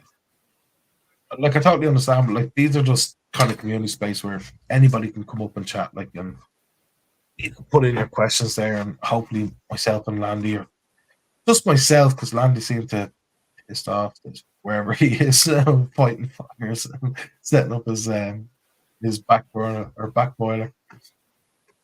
But yeah, no, definitely, like visual representations is fantastic. And as we kind of do more of these, I can set up different apps and I can share them and we can go into it. But yeah, like WPT in general has been absolutely fantastic, and it's a breath of fresh air into the crypto space, in my opinion. I'm just really enjoying the kind of the aspects that Jonathan's bringing, that the rest of the team are bringing, and the effort that's put in is insane by absolutely everybody. Like, it's absolutely insane what's going on behind the scenes. Like, people are grafting from early morning till late at night. They're waking up in the middle of their sleeps to answer questions from certain people and getting certain things done. I have never seen this in the crypto space. I've been in crypto for 4 years. Yeah. So it'd be just coming up on 4 years. And I've been involved in a lot of projects. I've dug into a lot of projects. I've been invested in a lot of projects. I have never seen this effort by any team ever. I've never seen people actually strive to give the best like WPT has ever. I've seen people promise they're giving the best, but in white label stuff, they don't bother putting in any real effort. It's smoke and mirrors, more so than anything else. I can guarantee you, Jonathan is going to the best people that he can think of, that we can think of, and we're pushing for the best from absolutely everyone that we contact all the time. Don't get me wrong, there'll be hiccups along the way, and that's just life. Things are going to happen. We've seen it with the NFT launch. We're all delayed. How are you, bud? So like we things happen. The NFTs have been delayed. It's out of our control. We have all the stuff ready. They were submitted, and there's things happen. It is what it is. But look, we're going to push on, and no matter what, we're definitely going to strive for still the best. You know what I mean? And remember, we're breaking ground here. Like we financial institutions in America have never been involved in crypto in the way that Jonathan has brought it. There's no MCA lenders involved with any projects on this planet, the way that Jonathan has the MCA lenders involved with us. Like, have you ever gone to the bank and tried to get a 10% ROI back on your investment in a year? Never mind within 30 days. Like, in 30 days to try 10% back on your money is insane for like us normies, like without having the access to those institutions, without having the connects to get into MCAs or getting into, having ISOs and having a crypto lawyer like Anala and all this stuff, you cannot do it. You know what I mean? You are going to go out somewhere else and look for a high risk. Like, you have to remember these MCA lenders are relatively low risk in terms of investment. Like ISO set up, and these are backed by underwriters. Essentially, what can happen is if the loan does default, you get your investment back, but you may not get the ROI. That's not how it works for the rest of us. You know what I mean? If somebody defaulted on something that they owed me, without using the legal means, I just have to accept that we're operating at a loss, and that person's not going to pay me. But financial world, these guys get underwriters, they get insurance, you know what I mean? They have the ISO office, all this thing set up, and those funds will come back. And that's how it works. So, like, have that access and then bring it to the actual blockchain. Have Jonathan just bring it into crypto and actually make it work. It's just something amazing. I am excited to be here as well as a team member, but like, remember, like I was a community member. Like, I actually done Jonathan's first AMA with Jonathan and Nala live on Twitter, myself and the Guru. That's how I met Jonathan in the first place. And ever since, we were digging into the project before we done the AMA, I just went, has to be something wrong here. This just sounds too good. There's no way, you can get this access to financial institutions, and they'll accept you. They'll accept crypto, and they'll accept the dual treasuries and the corporate end of it. And they're going to give you those returns back when they don't have to and all. And he's like, listen, like, genuinely, I have been doing this for 20 years. This is the kind of ROI that I already get back. I've talked to these people, and we've already set aside agreements. I think at the time there was 3 or 4 MCA lenders already signed on contracts, the whole lot ready to go. I went, yeah. I just kept saying to John, I was like, man, there has to be a catch here. And he goes, the catch is you can't do it. He says, the catch is that guy can't do it. He says, it doesn't matter, your next door neighbor can't do it. This is why it's a catch. He goes, because I have a financial business. I have these connects. I've built up these connections over 15, 20 years. And I have these guys are people that I consider, acquaintances and friends. They will not deal with you. Even though you come with the exact same idea, they won't deal with you. So that in itself is the main utility of WPT. Not the actual MCA lenders, but the access to them. And the access to financial institutions and financial assets, and that the financial world itself, just having that access already, he has these set up. Like if I went into the bank, they look at me as big weirdo with a beard, and that like they don't give you the time of day apart from give me your money and here's your 0.001% a year. You should be happy with that. Do you know what I mean? Never mind, like 10% a month is 120% ROI a year. There is no bank on this planet that's going to give it to us normies. Absolutely no. I think Landy's over there discovering fire for the first time. I hope he's listening. He's over there rubbing 2 sticks together. Woo! He's doing doing the castaway job. Now his dog's going, man. Woo! That's not my dog, by the way.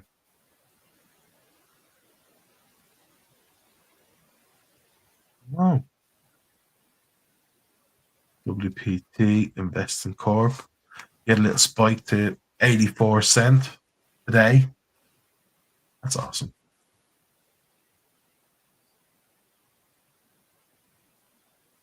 Let's see what else we have.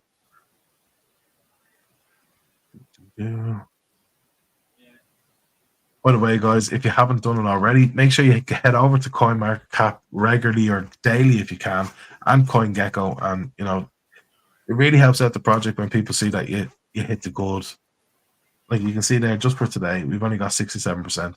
You can just head over. We actually have it in our main Telegram, daily tasks. You head over to CoinMarketCap, you head over to CoinGecko, and you follow all the other stuff that it says in there. If you can even throw a couple of posts on Twitter.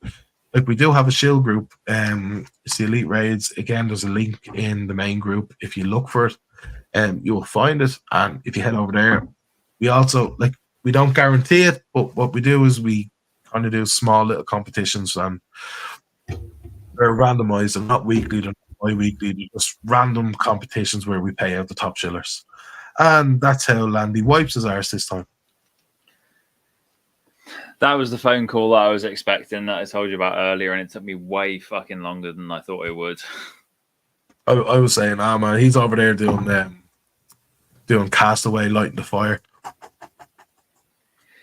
It's still not going that well, to be honest, but yeah, it's lit. Let's clean out that ash, man. Don't you worry, I've got it. I just got shit wood. Oh, I don't know. Dog's going nuts. Your dog was barking as well. Yeah, she still is. She's doing it now. She wants to go out, but she doesn't like the rain. And so I open the door up, and then she looks at it and she goes, well, I'm not going out there. I have the same problem with my little lad. He just looks at it going, and then what he does is he actually goes outside, and my big windows, and he just pisses on the window. I was like, yeah. Thanks for that. She literally, honestly, she is a hunter through and through, but she doesn't like the rain. And so throughout the whole summer, she goes out, she'll catch whatever she bloody well can. And then in the winter, she's like, what, you want me to go on this? I'm like, I can't fucking do anything about it. That's what it is. If you want to go out, you go out. This is what it is. I know. like I have a little West Highland Terrier, and he's an absolute pain in the arse. Like, the guy would be asleep all day, and as soon as the kids go to bed, it's like he's after taking, you know, a bag full of speed or something. He'd be Yeah. bouncing off the walls and starts barking and running. And if I open the hall door, he's down the hall, skidding all over the place. It's insanity. You know, I was like, what are you doing? Just stop. You know, and like that, as you said, I opened the door, and if it's even thinking of raining, he's like, nah, no, not gonna. I'm just sitting here for the iPad. That's exactly it. I open the door and like she loves it when the door's open. And I'm like, you do realize how cold it is out there, but she just wants to sit in the doorway. And so like I'll open the door and she'll go, oh yeah, ideal, I'll sit here. And I'm like, no, you're either out or you're in. They're a pain in the hole. I love them, but they're a pain in the hole. It's What breed? isn't it? What breed's your dog? Good question. She's half Cairn, quarter Border Terrier, quarter Jack Russell. Oh, nice.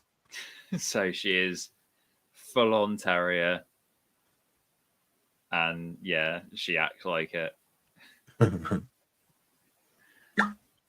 I went out there a minute ago because I got the phone call, and she's just sat on the sofa where I normally sit.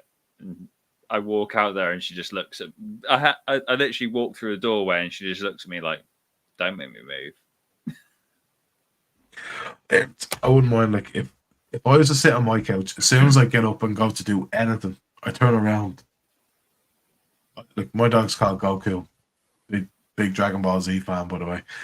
I turn around, Goku's sitting in the exact same spot as him, like, you little shite bag. You're like, just get out, and like, unconscious within seconds, he's up there asleep. I was like, oh man, what are you gonna do? Like, it's actually gone to the stage. I threw out his bed. Just let him sleep on the couch now, you know. He wasn't using the bed anyway. You now, if I take this camera out to the living room, she will be sat on the sofa where I sit. Yeah, same. But did you see that photo I put up where I bought her the like dog sofa? It's like a dog bed, but it's like a sofa. No, I do know the dog sofa things, but I didn't realize she bought one. Oh yeah, she's got one. And you're calling me money bags for ordering a ledger?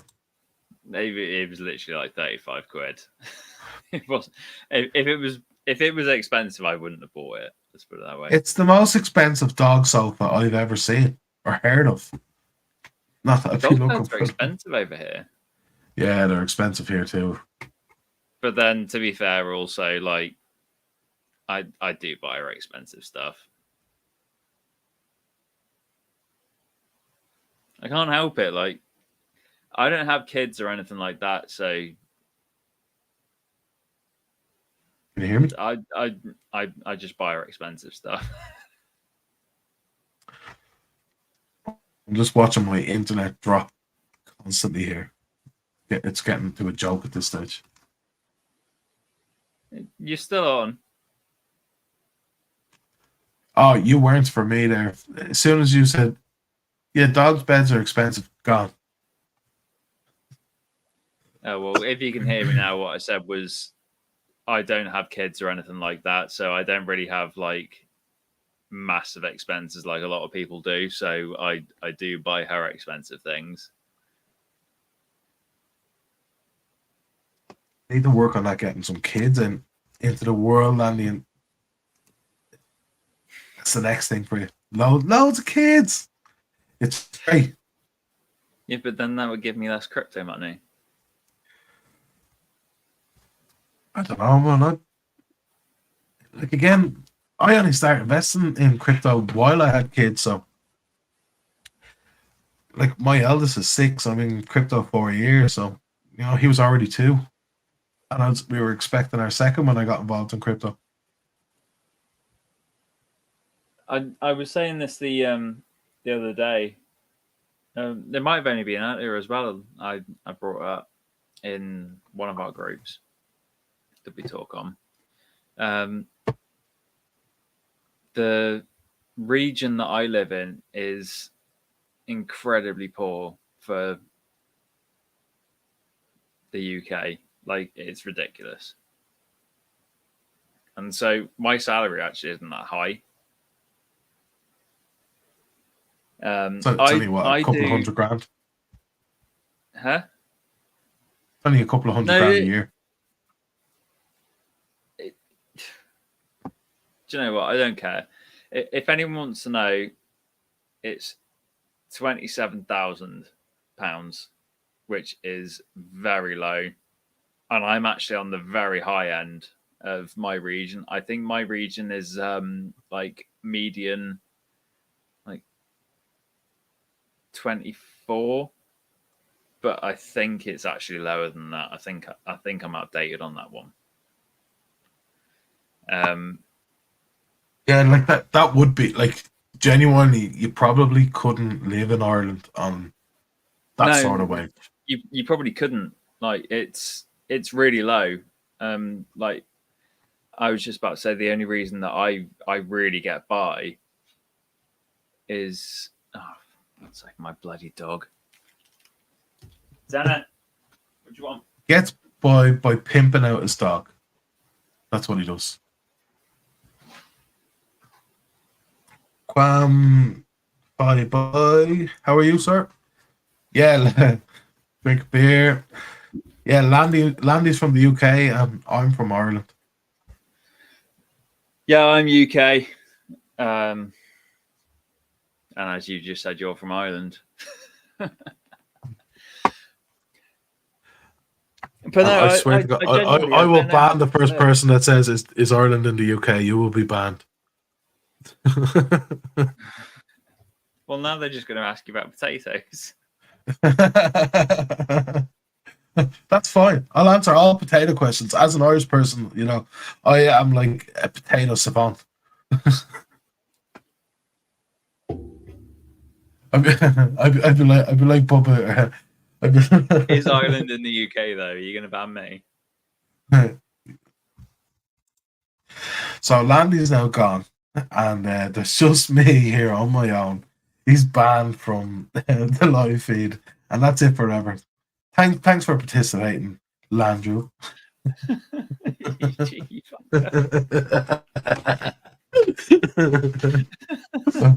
That was funny though. I did enjoy that. Ireland and Scotland are in the UK. Well, Scotland is. So Ireland is in the UK. Honestly, so we lost Landy again. I'm afraid. No, in all seriousness, I don't blame any other country for wanting to leave the UK because we are fucked. You have some mad stuff going on over the past couple of weeks. As an outsider, I'm looking forward to seeing what's going on. Do you know what? I've been like that for the past 7 years since the Brexit vote. Yeah, I was too, and then again, I'm not a huge political person, but I was really getting into politics, especially American politics when Trump was in. I just thought it was brilliant. See, I really like politics personally. I've been doing that for a lot longer than I've been doing crypto. But yeah, I've just been looking at the whole thing like exactly what you've just said. I really want to know what's going to happen. But then I look at it and go, yeah, but that's my country. That's the other thing. Like you had a bit of a lunatic in before that too. You know what I mean? And now that he's gone, I think anybody that's going to come in behind he's it, coming back. I see somebody's talking about the S&P. Do they think it's going to dump Monday? I don't think the pump has been that high in it anyway. You know. Sorry, you said the S&P because we were talking about politics. I thought you meant the SNP, not the S and P. Okay. Yeah, sorry. What do you think about the market and S&P 500 going to dump on Monday? No idea. I don't think anyone will give you that answer. I don't know. Like, to be fair, like, we have a lot of kind of bad news that I think is going to be coming out next week. We need to kind of watch what comes in the coming weeks, months. Like the European Union have said, they're bringing in regulation for crypto, and they're going to cover all of Europe. It obviously doesn't include Andy there in the UK. They're going to have their own rules where they keep banning everybody from accessing crypto through the banks. That is just madness. That is madness. Have you seen that? I can't use Binance. I've seen, like, was it Barclays and a couple of other banks? They just went, as long as it was crypto, they just went, no, you're banned. No, rejected. You can no longer buy into that. I was like, what the fuck? Like, you know, if I approve it, it should be able to send in no matter what. Do you know what I mean? Hang on, dog. That dog's gone into the fire.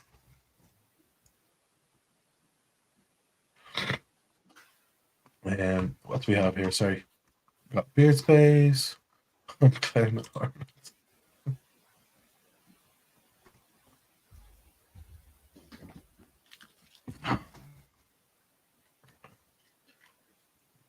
Sorry, what were you saying? I have absolutely no idea. I've had a few beers now at this stage. Only a few. Yeah, only a few.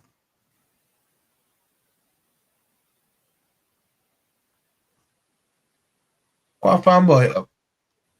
What do you mean the European situation is bad right now? Okay, the euro's not doing particularly well, but that's only in comparison to the dollar. Europe situation might mean to do with, like, the energy security.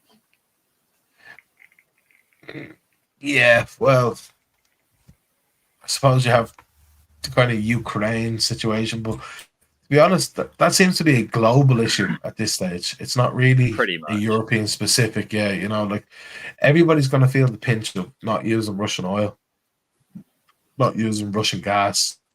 I've seen it a lot where people go, oh, yeah, but my country doesn't really import that much from, like, Russia or wherever. And it's like, well, it doesn't really matter where you import it from. If there's less, then you still have a problem.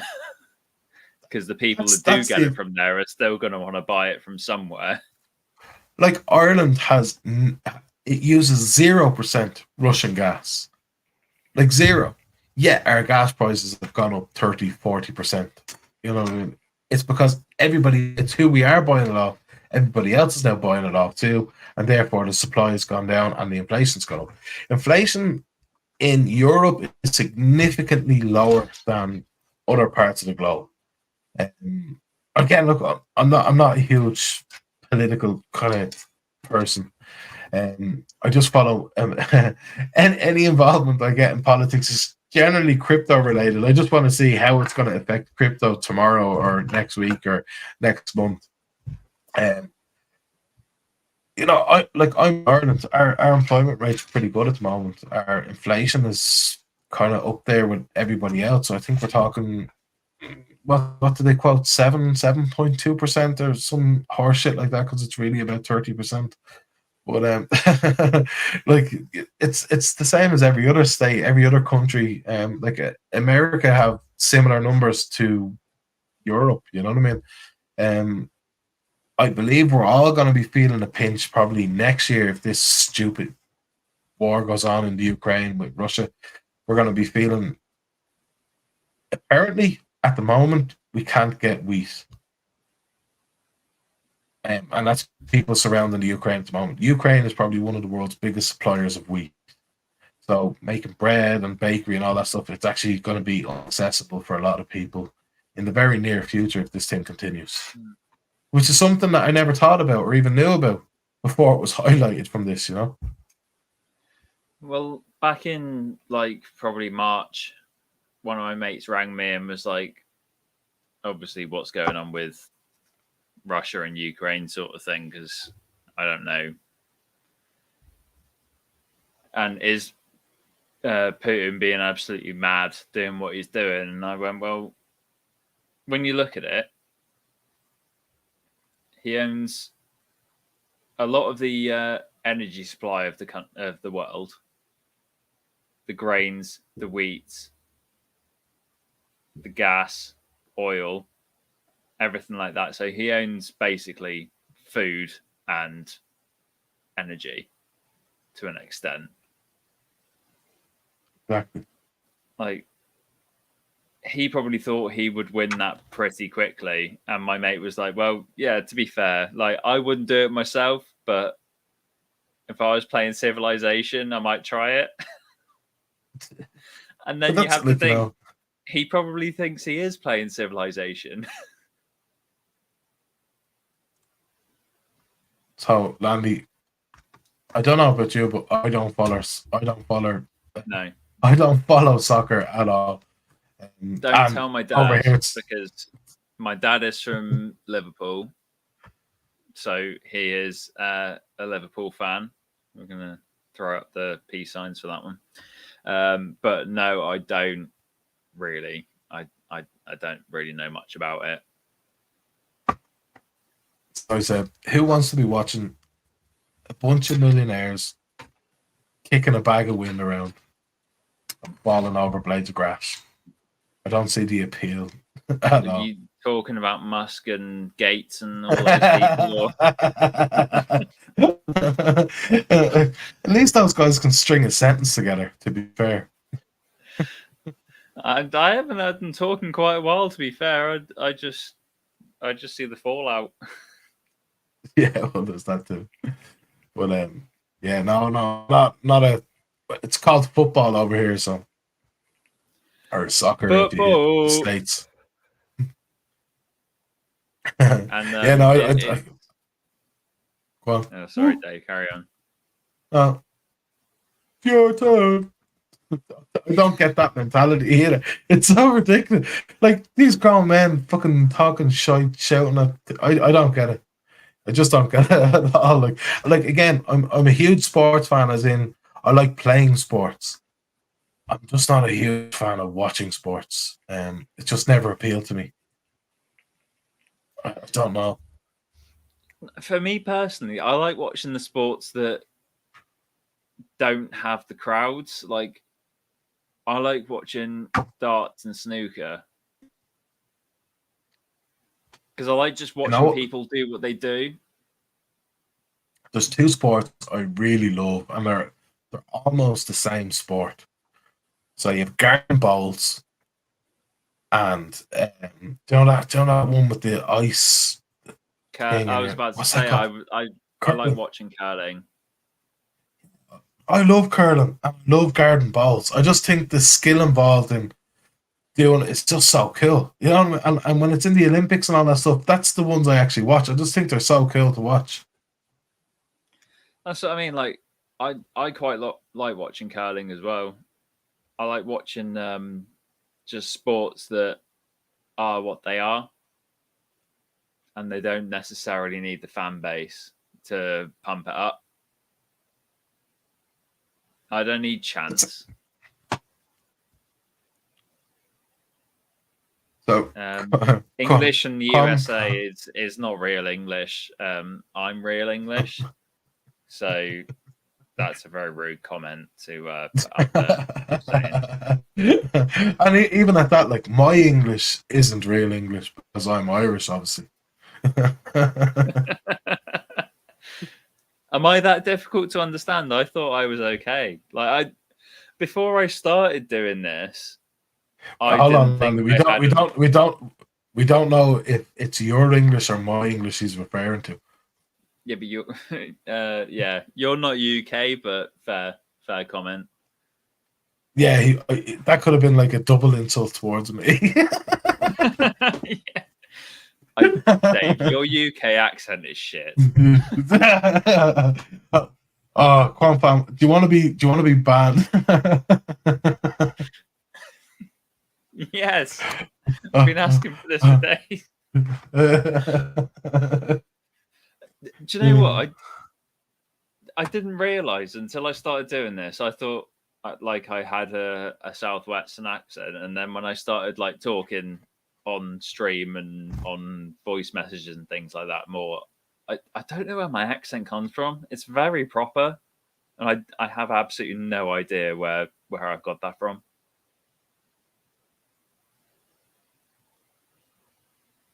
This Irish person. I don't understand this Irish person either. Who is he, and why, and who let him in is the more important question. I'm Irish. I let myself in. I'm just here. I just appear. Don't worry. Just like come out of the rainbow. I'm. Oh god. Whatever. Yeah. So like, what's the S&P 500 up? I remember looking at it. It's about 2-3 days ago, and it was probably up around 3%. So, like, it's kind of hard to know. I'm not a kind of huge stocks person. I watch a couple of small things, and I kind of watch the DXY, the dollar, kind of stuff like that, gold, silver. And that's kind of, they're more predictable, and the rest of the stuff. It's not that I have no interest in. I have no clue what I'm talking about, so there's no point even looking at it.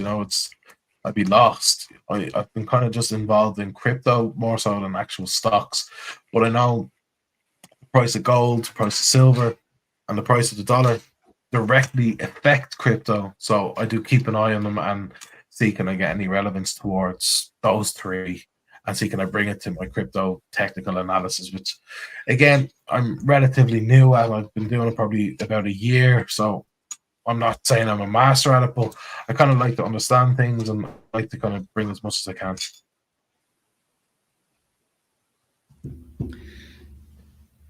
This is the thing, like, I don't think a lot of people appreciate the amount of effort it takes to understand the regular markets. Dave, you will absolutely outsmart me on TL on anything, especially crypto. Don't say that. Well, you will, because I don't know what I'm doing. But if we're talking about like just like general concepts of actual markets, I've been doing that for a fair few years, and it's so complicated. It's really difficult to understand. You have to actually know what you're talking about. You have to understand quite a few different concepts before you even start looking at it. So when you're talking about what's the S&P 500 going to do in the next couple of days, the answer really is you can't really know. It's most likely to go up if you look at trends over the past 10, 15, 30 years sort of thing, or just in general.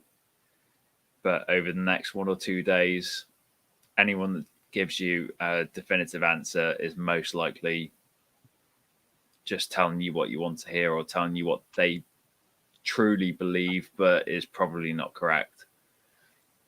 You can't. What I can do is, hold on, I can try pull it up.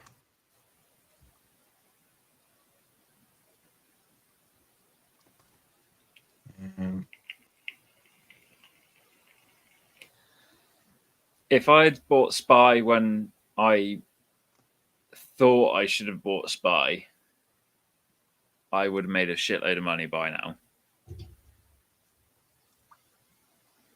Yeah, that doesn't work. Yeah. But I do Can believe you it's see had a that? decent pullback. Yeah, we can. Yeah. Cool. Like just on this alone, again, like I don't follow them in any in depth at all. So what are we on now? That's the 1 month. So in 1 day it's up 2.3%. Blah blah blah. If we go on the monthly chart, 6 monthly chart, don't get me wrong, it's probably due a kind of an increase here, and on the monthly chart we could probably see it peaking out at close to that 3.8. I have absolutely no idea. You know what I mean? Like we've some shit news coming from America now that they're going to be hiking the inflation rates. Yeah, but look at the 5-year or the max. Well, maybe not max. Definitely 1 year or 5-year. We did a max. Like it's had a retrace from its all time high. It's kind of like in this. It's in the same limbo that crypto is, and that's probably like it got its same pump from COVID as crypto did. Okay, it's a little bit more stable and less kind of jaggedy and less peaky. You know what I mean? But again, it's the same. It's almost the exact same thing. You know what I mean? Like crypto follows stocks more and more every Yeah. year. You know what I mean? And eventually, it's just going to catch up. That's almost going to be the same. BTC is going to trade the same as gold, silver, all these kind of Forex, all these DEXs, dollars. It's all going to be directly linked. And as time goes on, that becomes truer and truer and truer and truer. We see it in the long term. Like crypto used to be completely the Wild West. It just, was a law unto itself. But now it's gradually, as institutions get in, as people invest, as companies get in, and as regulations come on, it just trades more and more like the stock market, and eventually will catch up to exactly the same as the stock market. And then we're going to have individual We have news actually that's seen going to a pump. decoupling recently. Bitcoin and Ethereum, not Ethereum. Ethereum is a blockchain. Bitcoin and Ether have had a bit of a decoupling from the stock market recently for some reason.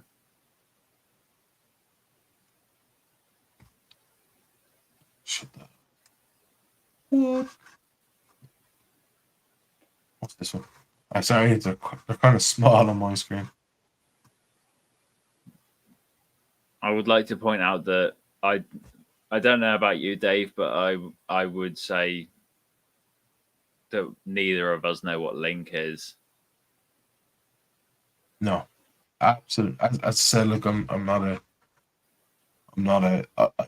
been looking into new cryptos, and I'm gonna assume Link is in the actual stock market, and I do not trade stocks at all. I own zero. Even if it's crypto, we've got no idea what Link is. We can't help you with that at all. And we wouldn't comment on it anyway.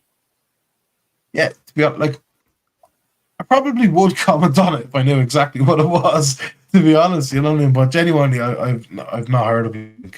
It has not been brought across, my DMs. We wouldn't It's comment not on it in any official capacity, is what I'm saying. Oh yeah. But no, but like I genuinely has not come across it. I've not come across Link at all.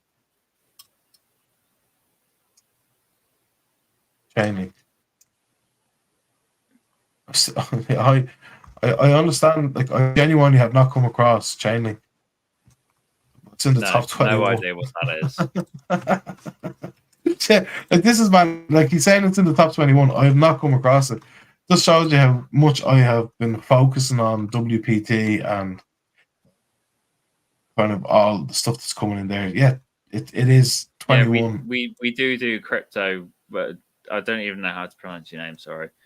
We do crypto. I don't think anyone uses top 21 as a metric. Maybe top 25 or top 20, but not top 21. Yeah, I'm in a futures trading group, but it's generally top 10. Top 10, top 20, top 25, top 50. Yeah, well, like that futures trading, they kind of try to keep it to top 10. So that's who I kind of keep an eye on. In terms of cryptos in the DeFi world, I usually break out of that top 100. You know what I mean? And I kind of go down the Oh, list and see the new projects coming on and see all the new technology being developed. And like, I do watch XRP. Everybody's waiting for XRP. Like, don't get me wrong, the oh Ripple yeah, lawsuit's going to be huge. yeah, You know, um, oh yeah. we had the whole Terra Luna for absolute shit show. You know what I mean? Who wasn't watching that? You know what I mean? So you have Bitcoin, you have Ethereum, you have Tether, and then I believe like they have been the top three for as long as I can kind of remember. So Bitcoin, Ethereum, Tether. I think was it BNB? Was it Probably. BNB? Right. Okay.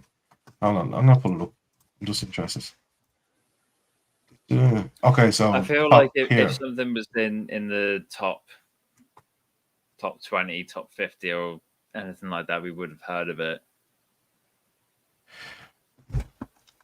Yeah. Okay. So what we have is Bitcoin, Ethereum, Tether, USDC, then BNB, XRP. Oh, BUSD's up there now. Yeah, That's this is kind what of I was saying to you earlier. Is you're talking about the Buzz? USDT thing, yeah, or the USDC. Yeah, yeah, but Buzz is right up there now. It's completely flipped it. Yeah. Well, look, it's getting close now. You know what I mean? That's like it's over Cardano. My that is insane. Yeah, it's going up.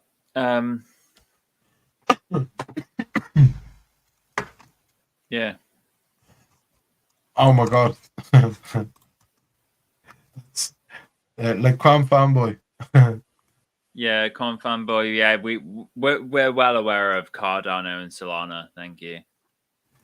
Yeah, but they bounce around. Actually, to be honest, if I went and checked, if I went and checked my crypto.com app, which I haven't checked in a long, I actually think I own some Chainlink. I just totally forgot about it.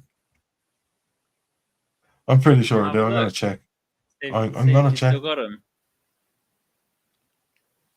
Um, these are one of the ones I would have left on the app and not pulled into the DeFi world. I'm gonna check. You must know What what is WPT is. WPT? If you're on here, you must know what WPT is. Because otherwise, why Check it would you out. be on? Don't get me wrong. Yeah, Like it's a relatively new project. It's 100 days but old. We're not saying that we're in the top 50, or, or the top 21 or whatever. yeah, but they must know what it is if they're on this stream, surely. It depends what he's watching on. I have no idea what he's watching on. He's on Twitch, but I don't know which one.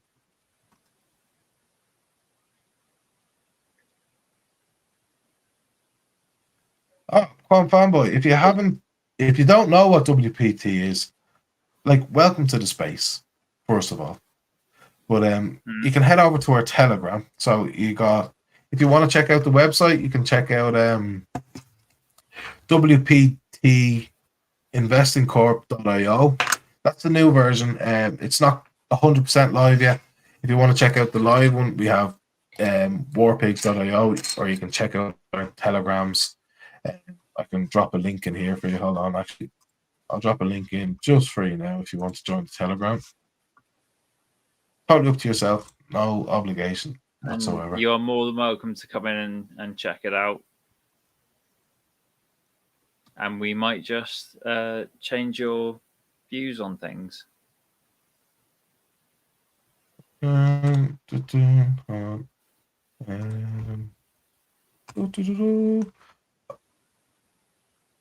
Well, can you see that one? I don't know.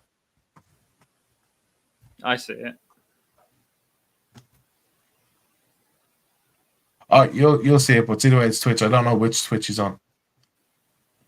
check it out. You can check out the website. You can check out the socials. Ask any questions you want. If you call the FAQ bot, that should answer most of your questions. Like that, feel free to ask any of the admin. They're if you jump in there now, I will personally welcome you. Look, use the phone out and everything. But this is just a community space. This isn't ready. I'm waiting for you. This is just a community space. We don't. Well, I'm the CMO, but Jonathan Menjivar is actually the COO. What it is, or sorry, he's the CEO, and it is the first project to bring MCA lender utility to crypto. So Jonathan's a financial advisor. He owns 2 financial companies in the state of New York. So what he went and done is registered WPT Investing Corp in New York. We have a building. We are a registered C Corp. And what he's doing is bringing MCA lender utility into crypto. So a part of the taxes goes into a corporate treasury, and that gets syndicated out to MCA lenders. And what it brings back is 10, 20, and 30%, depending on how long it's gone out for. So within 30 days, we are bringing back a minimum of 10% ROI. So if we syndicate 10 grand, we're bringing back $1,000 in 30 days. If we syndicate 50 grand, you know what I mean, we're bringing back $5,000 within 30 days. Currently, we are syndicating over 70 grand. And in 8 days, we have brought back over 12.6 ETH back to the chart alone. And that's grown. So, and then we're actually, not only are we doing that, we are, oh, was that me? What? Sorry. That was you, Landy, was it? Quam Five Boy, what's your Telegram name? Oh yeah. Yeah, I made a comment and it came up under yours. Yeah. That's weird. Yeah. See, I told you, I made you a seat on this, so you're now admin. So see if you go to the left of post a comment, you can pick an individual one to reply to. Like this is on multiple things. So it's on a couple of YouTube, it's on a couple of Twitches. It's be hopefully on our Telegram come next Wednesday. We have to just wait for some details to be transferred over. I can change where I'm commenting from, but I can't pick myself. No, you're going to be just the page itself or the link, yeah. So I can change it to the YouTube WPT Investing Corp. Yeah. Well, Quam Fanboy, you can head over to Twitter if you have Twitter. We have 2 Twitter accounts. So we have at Warpigs Token or at WPT_investing. And you can check it out there. And again, you can send any messages you want. But we highly recommend getting over to our Telegram because we do a lot of giveaways. You know, the admins are absolutely fantastic over there. And pretty much that is the first point of contact for any investment or any project updates that you're going to come across. We do weekly VCs over there. And then sometimes myself and Landy just jump up on our Twitters and Twitches and things and just talk absolute poo for a couple of hours, you know, while drinking beer and just having a bit of fun on the internet. But these aren't official capacity kind of things. These are just community spaces where members can jump up as well if they like. So sometimes you'll see different people up here, or sometimes just me, Landy, jeeping, and Ape talking crap. That's exactly right. I mean, a lot of the time we do just start these up just to have a chat.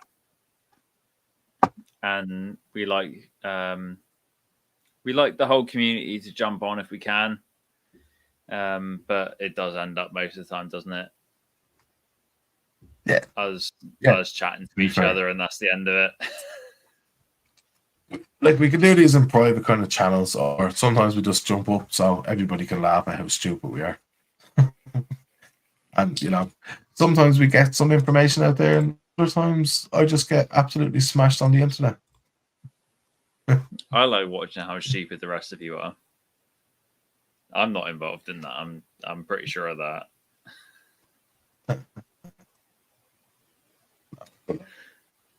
Yeah, look, definitely get over, check us out. Check us out on we're registered, or we're listed on CoinGecko. We're listed on CoinMarketCap. Check out at the very least the website, which is at Warpigs Token right now. But it's going to be our full updated V2, which is also Web3 interactive, the whole lot. You'll be able to go to our staking pools. Our staking pool that is actually WPT.io. I put those links up for you if you like. If you don't want to join the Telegram, but yeah, no, definitely. Like, the community is absolutely fantastic. Compound Boy, like, there is no moaners in there. Like, again, we're relatively new. It's a 100-day-old project, but we're trying to do things different. Like, it's a registered C corp in the state of New York. Like, that is no small feat to do, and it's definitely not easy. We have our bit license applied for. We have our money transfer license applied for. Our COO is Nala Kamaladin, and she is actually a crypto and blockchain attorney. So we're trying to keep everything on the legal side, and we're trying to make sure that the SEC doesn't come down and absolutely smash us. If you're following what the ApeCoin and that whole situation over there with the Bored Ape uploads and all that kind of stuff, like, we don't want those headaches.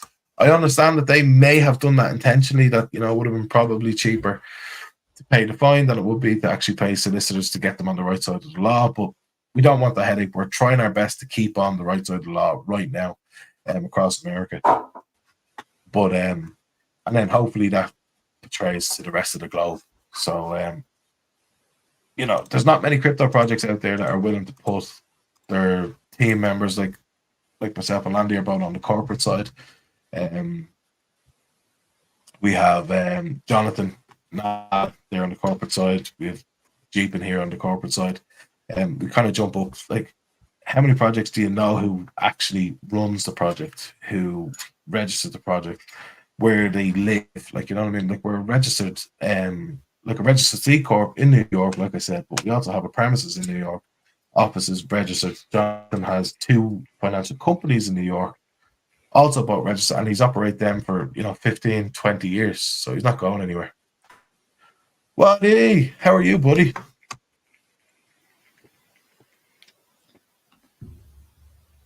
Oh, Waddy. Tell you what, Waddy. Do we have you? Give me a second. Tell you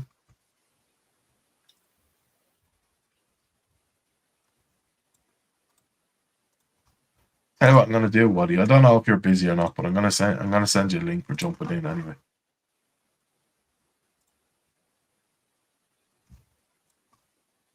If you check out that Telegram that we have set up, with the 6 of us in it, where we were talking about the AMA that you done, I just sent you a link. If you want, feel free, join in, talk crap for 5 or 10 minutes.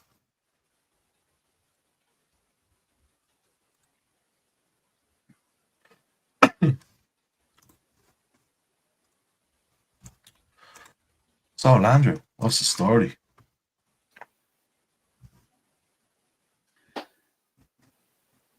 Not much. It just it's getting cold over here, Oh, stop. Like, I've started cracking on eating now the past week or so, especially with the kids not being that well. And it just seems to be like, I thought I'd get away with half an hour in the morning, half an hour in the evening, but it just seems to be, I don't know, I'm going to hit booze for an hour and, just absolutely whack it out of it. And I had to put a new boiler in, as you know, so at least that's working. Yeah, you had a bit of trouble with that, didn't you? I'm pretty sure that's not your tag on Telegram. No, it's not. I don't know how to delete it. Typed it out wrong. Yeah. I don't think I can delete it, which is even worse. Waddy! What up, guys? How are you, bud? Waddy! Good. My wife is using my computer. That's why I had to log in from my phone. Not too bad, buddy. How's your evening going? Oh, pretty good. I can't complain. How about you guys? How's everything? Not too bad. We're just here drinking beers, talking crap about crypto, and just general life. That works. That works. Man, I didn't even notice, but you guys already been on for like 2 hours and some change. If I would have noticed earlier, I would have joined you earlier.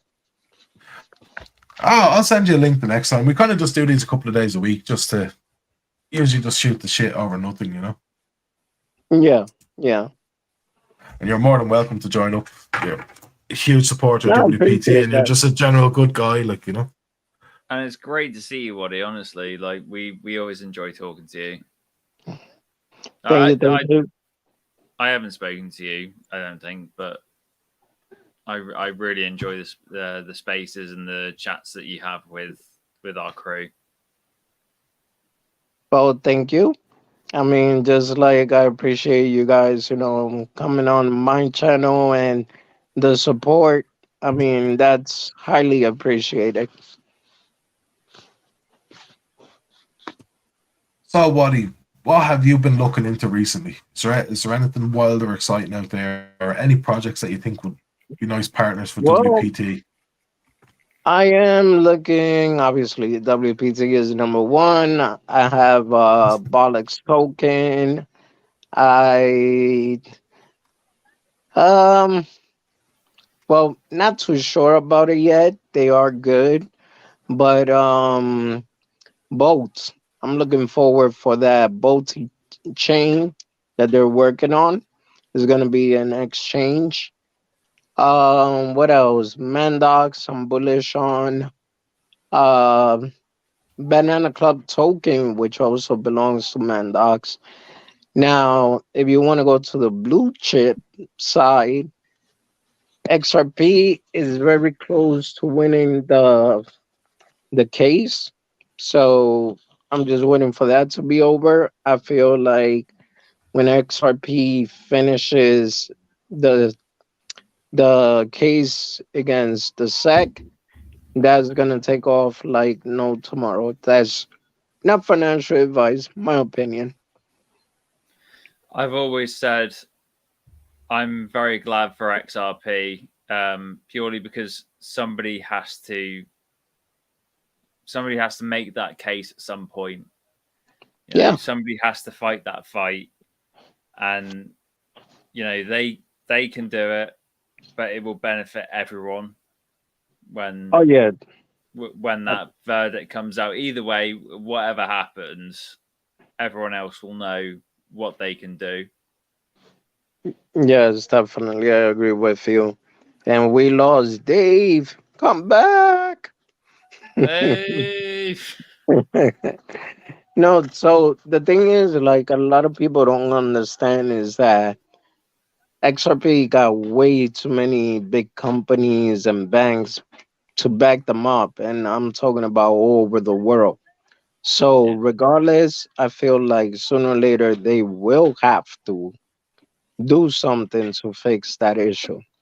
Now, worst case scenario, what I believe, let's say they win the case, they could just move the business elsewhere. They don't have to have the company in the United States. They could just go to anywhere else that they want to and work over there.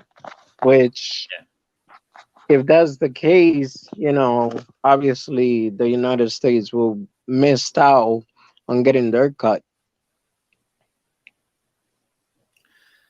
This is the issue over there as well, isn't it? Is they they want their cut, and that's the most important thing to the US. But Yeah. in my opinion, the fight's got to be had. XRP seems to be willing to make that fight their own and take it to the courts, get it all done, and then that will benefit everyone else. Yeah. I mean, regardless, they don't have a choice. I mean, look, even when the case was going on, there was a group and they decided to pump the crap out of it. It went all the way to like $1.76, I think it was. So it's way, in my opinion, it's way too much of a project for it not to come back. There he goes. Woo, sorry, We went off the top. my internet just yeah, the Wi-Fi just totally died at my house. I think there's a problem with a line down the road or something. Okay, okay. Hang on here. Are you still inside? It looks far too bright. Oh, I'm in the kitchen now. So yeah, Country yeah. living. See the light. I have to wander around to get white. I have to wander around to get just like that's as I said, the Wi-Fi is gone. So normally the house is fine, but the last couple of days it's given me a bit of hassle. So I'm now running around trying to get some 4G. Fair Oh play, mate. wow. I was gonna say, guys, just in case don't get too hype, that light on top of me is not a halo. I thought it was. I did think it was. I was going to ask you for projections, but I'm sure you won't give them to me now. So Yeah. If anyone's not aware, like Waddy does hold some great spaces as well on his on your sorry, hold on, phone's going dead now as well to do with everything else. what he holds Yeah, some on your great Twitter account, spaces on his Twitter. he holds some great community space on his Twitter account, and there's like some amazing people to join in there just for the conversation as well. Like you know what I mean. You'll meet some fantastic people on Waddy's spaces there on Twitter. Like they're pretty cool. I've joined in on a few of them when I can. So the same as what we're doing now, where we're just talking to people, just trying to have a nice time with the chat. What do you normally get smarter people than me and you, Landy? To be fair. Oh yeah, I'm not going to say they're exactly the same because ours are just you and me talking. It is like we got bones coming out the head sort of thing. Oh God. Now, I mean, you know what it is like, and I feel like that's why a lot of people respect me in this space because I actually like to help other projects, and like I meet even one-on-one artists. Like if you appreciate art, just in general, I'm not telling you go spend $500,000 on a Picasso or anything like that, but there are some real good artists, and I actually have a show called "Show Me Your Art" for them, and so I divided my YouTube channel into those two things, like everything that has to do with crypto, blue chips, meme coin, technical analysis, um, NFTs, and then the artist part is the show called Show Me Your Art, which is just for regular artists that turn their traditional art into digital. That's it. So I've Have been you actually rocking with two communities pretty much, or three have or you, four. Yeah. have you seen Jim Carrey, like the actual actor, has now gone into making one-on-one NFTs? No, that's news to me. Yeah, he held this huge space. It must have been a couple of months ago, and it was his first mint, and it was actually up for auction live on the space. I think it went for 58 grand or something. It was a huge space, you know what I mean? I think it was ApeCoin or something like that, or Ape something. It actually held the space for him and kind of gave him a community. There was over like 2,000 people on the space. It was amazing. It was great just hearing him talk. Damn. You should check it out. Put in Jim Carrey NFT and put it into Google and check out what he's actually launching there. It's pretty awesome. No, man, I'll do it, but not now because if I do it now, I'll get kicked out. Yeah, no, like you should check it out because it's pretty cool. There's some amazing people coming into the NFT space. Kind Yeah. of on the art side, but I have said it before, and I actually said it on this space before you even joined. I'm not interested in NFTs on if it's solely art. Personally, I like the utility factor behind NFTs and where they're probably going to be in the next 2-3 years. Like the technology behind them is just absolutely amazing. I think it's going to be accepted into the crypto world, the financial world, and just our general life in the next 2 to 5 years in ways that we can't even comprehend right now.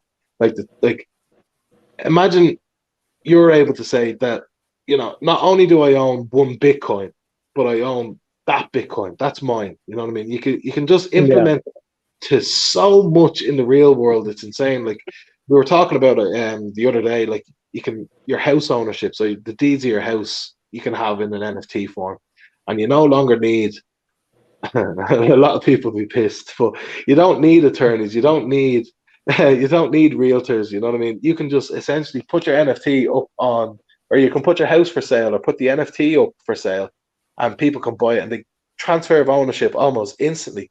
You know what I mean? It's gonna change the way that we operate in the real world in years to Yeah. come.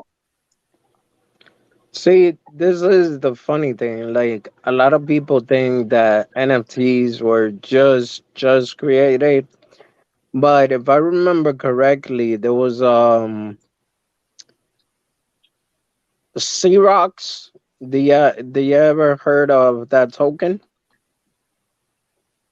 Oh, yeah, No, I I haven't. vaguely remember. Yeah, so basically that was the first form of NFT that I see, because what that token does, basically they'll be able to like put a house on the blockchain, and I'll be able to transfer it to Dave or Landy without an issue. Obviously, the contract is already going to be within that token. So it's crazy, but like when you really think about it, that was one of the very first token that started the NFT movement, but not too many people know about it.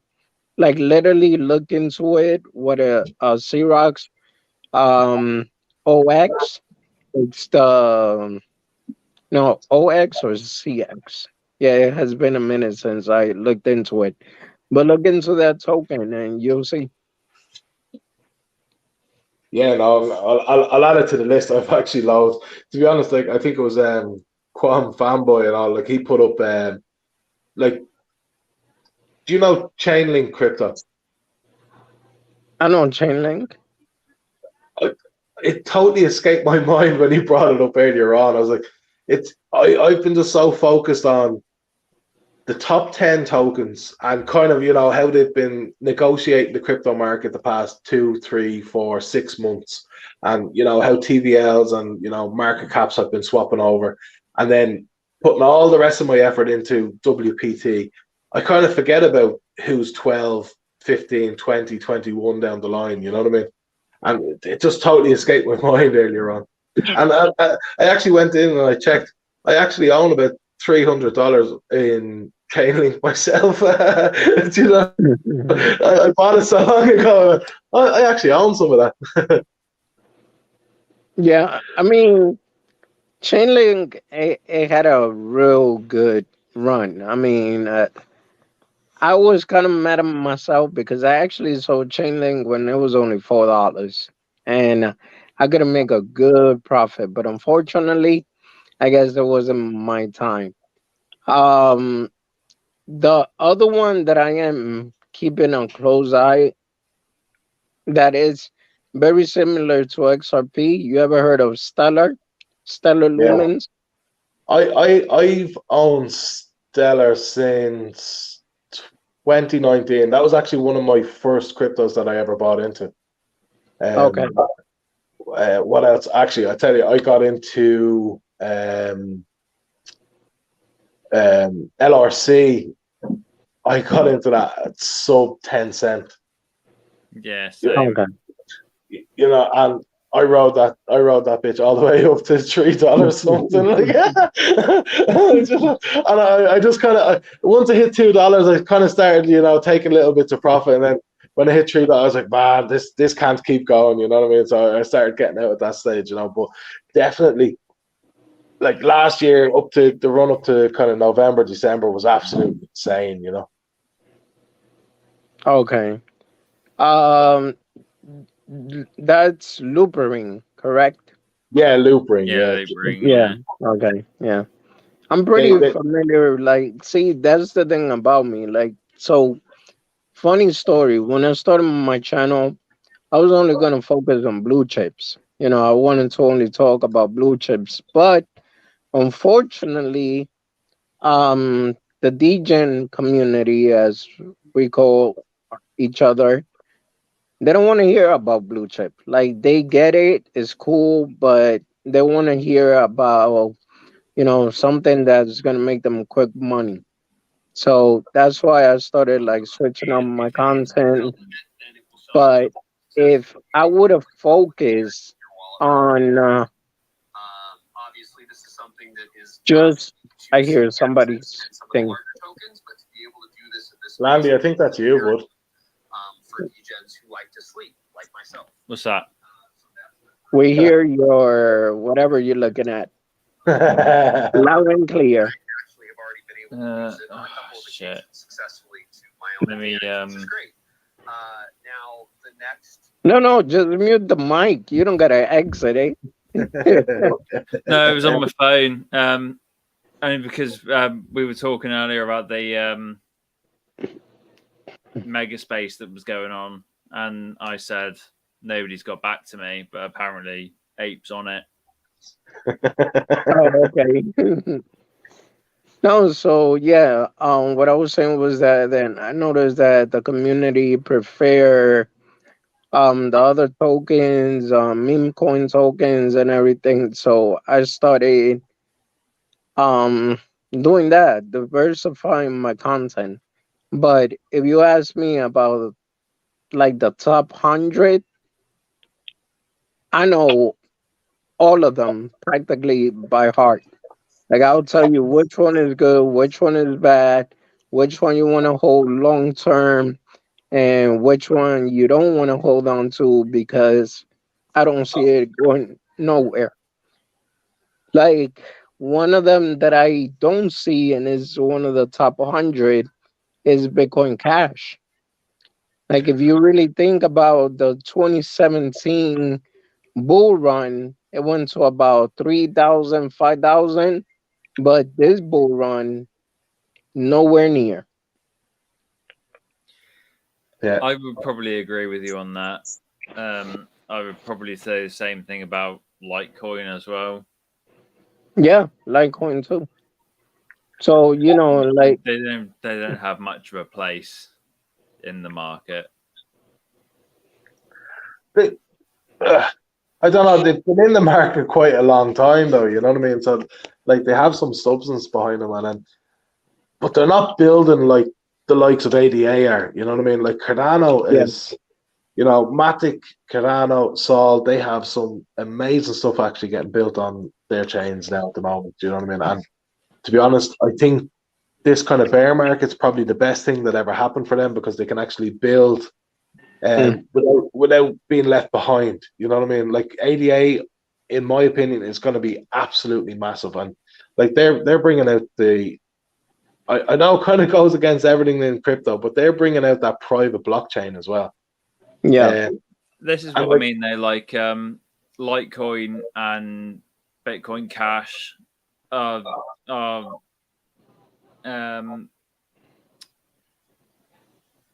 they have tenure, should we say, but they don't really have anything else. They don't have much of a place in the market.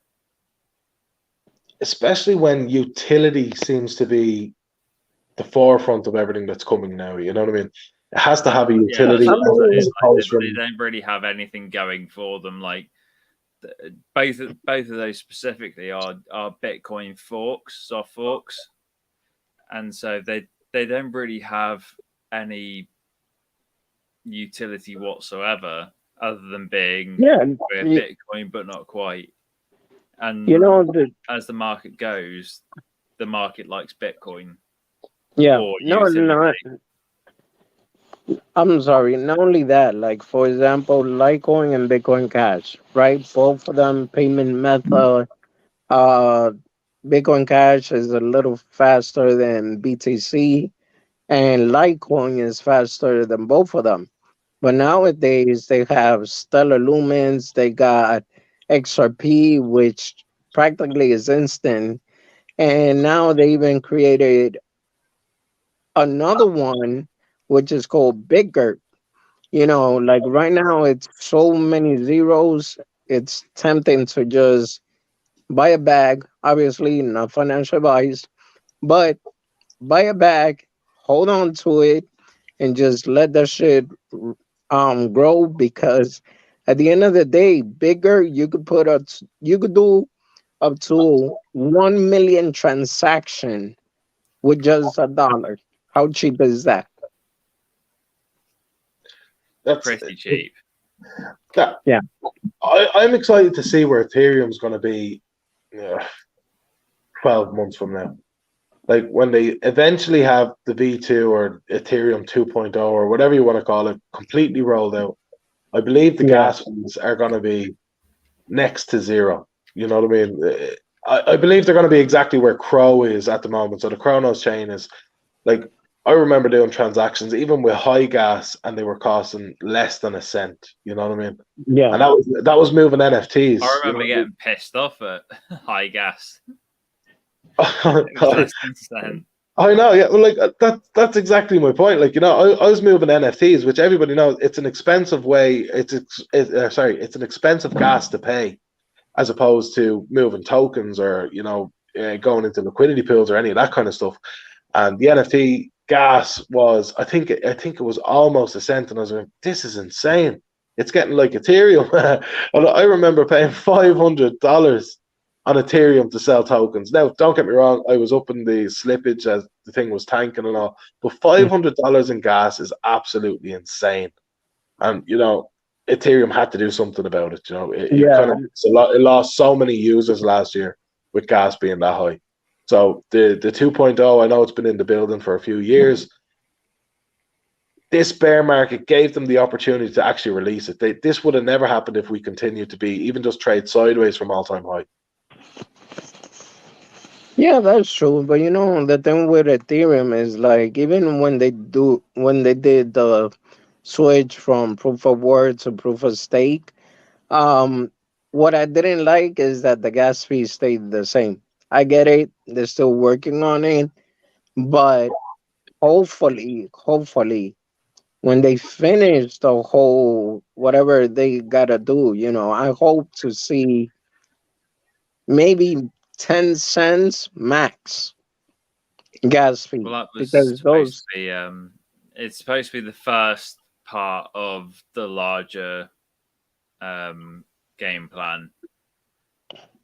I Yeah. did well. Dave will tell you. I got pretty pissed off, and I No, said I many mean, times that there was a lot of misconceptions going around with that. Everyone was going, "Oh, the merge is going to make it really cheap," and I was like, "It's not." But the next part, it was the first part of the next part of the plan, where when they do the sharding, supposedly it's supposed to get cheap. yeah. So apparently that is coming. I won't commit myself to any of those things because that's not my promise to make. But yeah, supposedly it is coming. It will be eventually. You know what I mean? I think the kind of gas fees. I don't know if any has even noticed, but the gas fees have been insanely high. Oh, they've been so 24. high. They've been worse Yesterday, recently than they have been before. Yeah. yeah, yesterday it was at 107 Gwei, which that's pretty freaking high. I saw 196 2 days ago. Whew. Well, even at the lows, like I used to be able to pick way at, 4, maybe 5. I When I used to I used to be pretty happy with it because I would wake up like on a Sunday morning.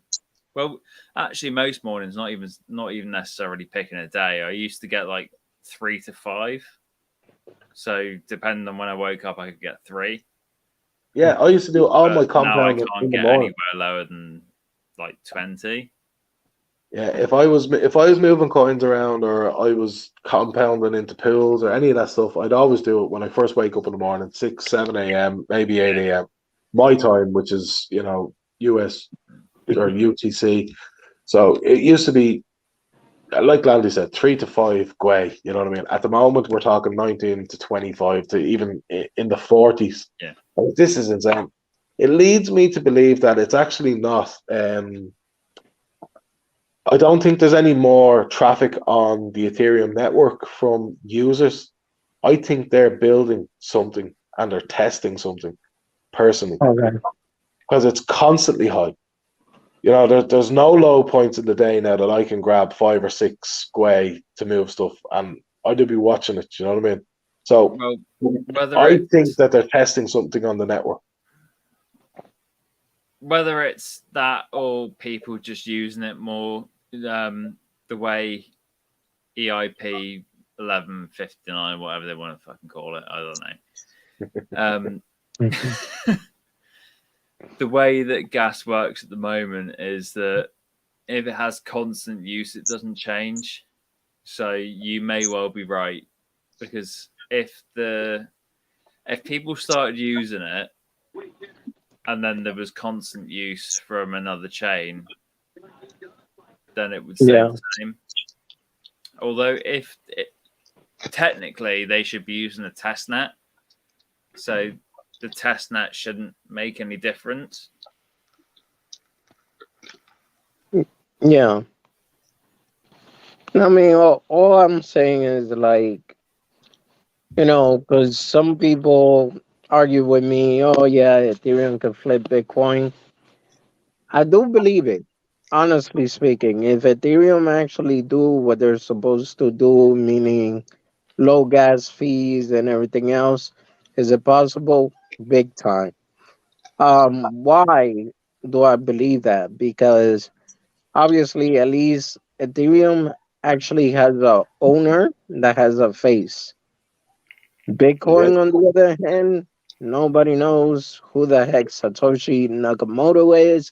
Nobody knows if it's just one person, if it's a group, or anything like that. So, if Ethereum flips over Bitcoin and actually start running the whole cryptocurrency market, I feel like the currency market would be a little more stable. You I agree with 100% Dave. agree with you, Waddy. As Dave knows, The I disagree flipping's with both coming, of Landy. Landy, the flipping's coming. you. Right. It's coming. The main reason that I disagree with both of you is because I believe that Bitcoin is a currency rather than a cryptocurrency. Well, yeah, if you think about, some of the countries like El Salvador has already accepted Yeah. as a currency. So I Although I totally will agree admit that with you. apparently it's not going well over there. Yeah. So now, and there's other countries too that has accepted it. Now, my question is this though. Um, did the Lightning Network made the fees cheaper? Because I don't see, like, for example, all right, so let's talk about Shiba Inu. A lot of people was hyped. Shiba Inu, Shiba Inu, Shiba Inu, Shiba Inu is gonna be accepted by AMC, the store, everything else, right? Now, this was the part why I wasn't hyped about it because I said, okay, great. Shiba Inu is being accepted everywhere, but look at Ethereum gas fee. So you mean to tell me somebody's gonna be okay if a ticket costs 10, 12, $13 and you gotta pay 20 or $30 extra? We were actually talking about this yesterday, me and Dave. The Lightning Network, they make everything cheaper. And there's Okay. actually there's a company built on that called Strike. Mhm. You know of Strike, I assume. I don't know what strike is though. Oh, sorry. Strike is a company built by a man called Jack Moller, and basically what he does is he brings in card terminals. You know, like when you walk in, you can just pay by card, sort of thing. Yeah. And so what that does is normally when you get a card terminal off Visa or MasterCard or any of the subsidiaries of those, is when you get a card tapped on that, it will take you 7 days to get paid as a business. Okay. Okay. What he's done is he's got card terminals where you go in, you tap your card, it converts it to Bitcoin straight away. It uses the Lightning Network to transfer that to the wallet of your business and then transfers it again to US dollars. So you get paid So basically, it's almost something. instantly. It's something like BitPay card and Coinbase card. Kind of. It's Yeah, mostly imagine that, but with a smart contract built into it where it's instantaneous. Nobody actually has to input what you do. Yeah, So so you, somebody walks in, they pay in dollars, the terminal transfers it to Bitcoin, it puts the Bitcoin in your company wallet, but then again transfers it back to dollars. So everything as far as the business and the consumer is concerned, it's transacted in dollars. But because Interesting. it's done through Bitcoin and the Lightning Network, it's almost instantaneous. so it replaces the middleman of the bank and all that with cryptocurrency and blockchain. So it just makes that your money transfer instantaneous through the blockchain, and there's no middleman to approve that, Landy now has, $50 in his account. And that person's account is up to date. Days for it to come in. Exactly, But That's interesting. I think that I'm saying that's interesting because the BitPay card actually before used to be run by Visa. Now is run by MasterCard. So you have a middleman. Yeah. Now, yeah. Like Landy knows, I'd show you, but I actually left my wallet in work last week and I haven't been in since. But I actually have a lot of crypto cards. I won for crypto.com. I won for Binance. I will vouch for that. Yeah, and then I attach them all through my Curve card, and then I have a lot of them, and I get all the rewards back that way. But it's all manual input. You know what I mean? I have to convert my fee into Bitcoin, I have to, or into Ethereum or Crow or whatever it is, and then when I want to do it the other way, I have to do it manually again. Where with that Lightning Network, it definitely has a use case right now. But I believe in the future that's going to be outdated. For people won't actually want the US dollar.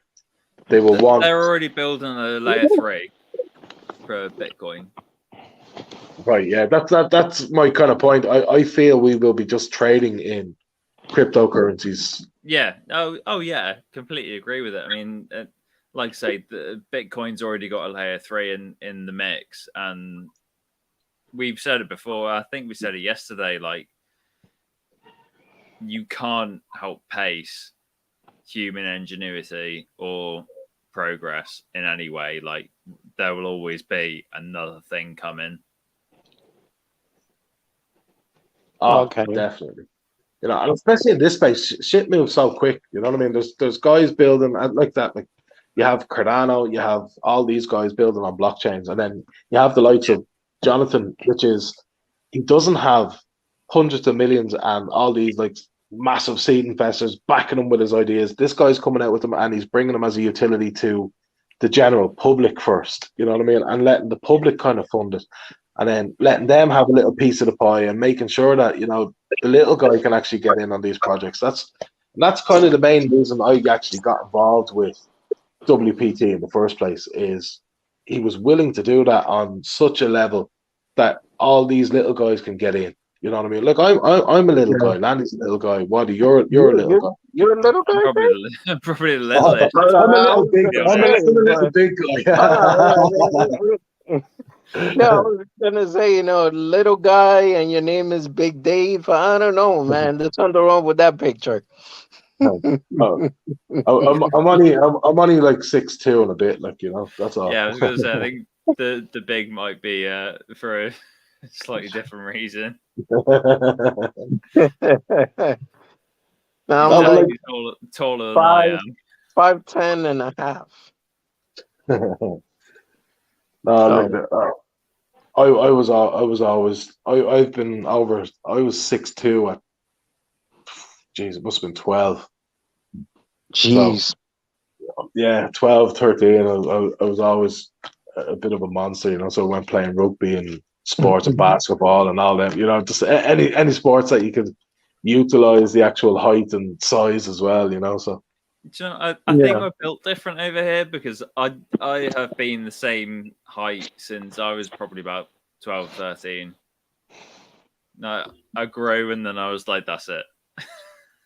And I wouldn't mind, like, I don't know what it's like in the States, because you have a lot of tall people, but like over here in Ireland specifically, in the last 100 years we've been relatively small. People put it down to the famine and stuff like that, you know what I mean, and growth and all. So I think the average height was probably around 5'9" for a man at one point, or maybe even a little bit less. But like my nephews now are like, I think he's 6'5", you know what I mean, and like my brother-in-law, he's 6'11", you know what I mean, like they're just absolute monsters at this stage. Like I wouldn't be, like, again, growing up in school, I would have been big, but you know, as time goes on, I'm not the tallest guy walking down the street anymore. You know what I mean? There's absolute monsters walking around. 6'2". No, actually, I agree with me. Like, if you're talking 6'5", 6'11", you have trouble walking around. You have trouble getting in doorways.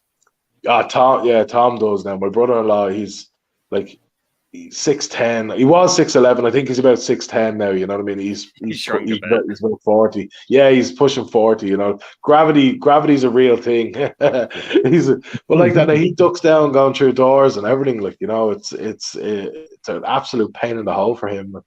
And he, like, even getting clothes, t-shirts don't. He has to get the extra long t-shirts, or else they're like belly tops to him. You know. Yeah, I couldn't be doing with that.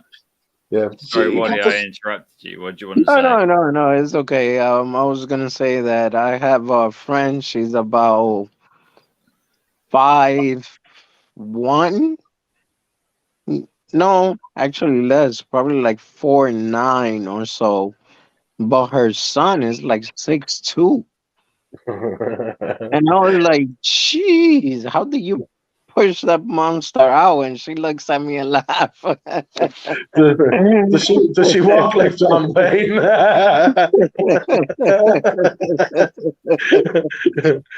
Yeah, one leg's over here and one leg's over there. Yeah. If the dad is also 4'9", I'd be questioning. There'd be definitely questions going out there.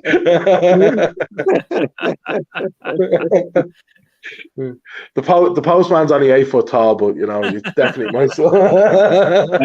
Yeah, that would be crazy though. Yeah.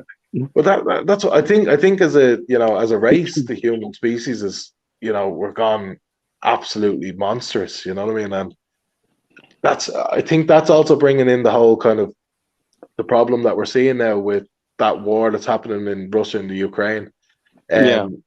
You know, food consumption is a huge thing now, and then sustainability of that food consumption. As we're growing, we're living longer, people are generally healthier, and like we're not designed we're not designed to live to 100 years old. You know, it's I just No. totally disagree with you. We're what? not living. We're not living longer. We're not living healthier because all the chemicals and all the bullshit that they're injecting into animals to keep it more fresh and blah blah blah blah blah. Um, no, I feel like people are getting sicker more often. They're losing their lives before they even reach 90.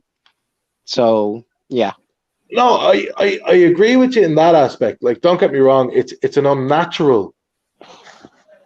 We have yeah, an unnatural life expectancy now. Like we exactly. as human beings, we shouldn't live to 90 though. You know what I mean? Um. Okay. Well, this is the part where I don't want to, but I want to. But okay. So Waddy, I'm. just I'm do it. Just do it, Waddy. You're grand. You're Just fine. do no, I, no. it. I don't. I don't So get offended. biblically speaking, we used to live thousands of years. Hold on. What? I'm on my own Zoom. I'm on a Zoom date. And that's why you don't live that long. That's why you don't live that long. Hold on, guys. Hold on. Yeah, no rush, man.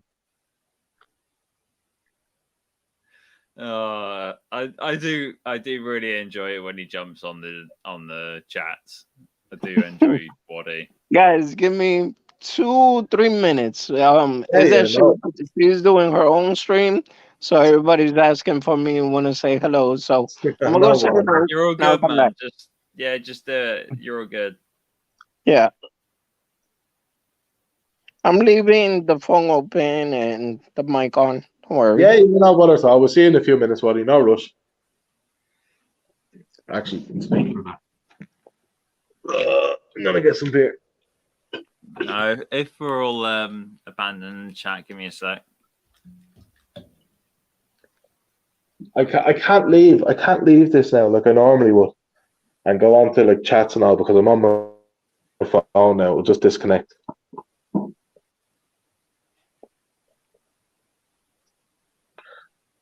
Oh, I see. I'm on my own. Woo! Well, if you're watching, I'm just gonna drink some beer. And if you want, throw a comment in, and depending on what you're watching, I actually can't see. I'm on my phone now, so the Wi-Fi has totally died in my house for some reason. So I'm just relying on my mobile connection. It's coming up on 2 a.m. Cheers. I'm not gonna sing, even though I normally would. I have nothing to show you because I'm on my phone, obviously. So I'm gonna go back through some comments here. What's up, beasties? Um,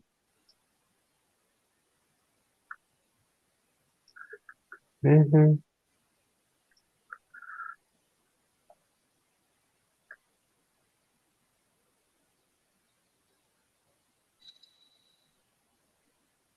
Say, Quam Fanboy, are you saying QNT is the best crypto asset, or are you asking what is the best crypto asset?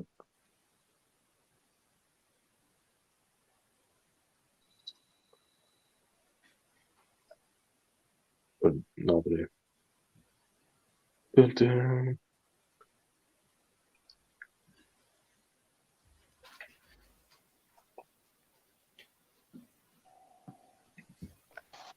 They left you alone.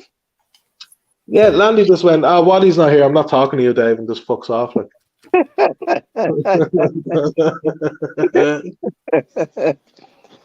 So yeah, back to what I was saying.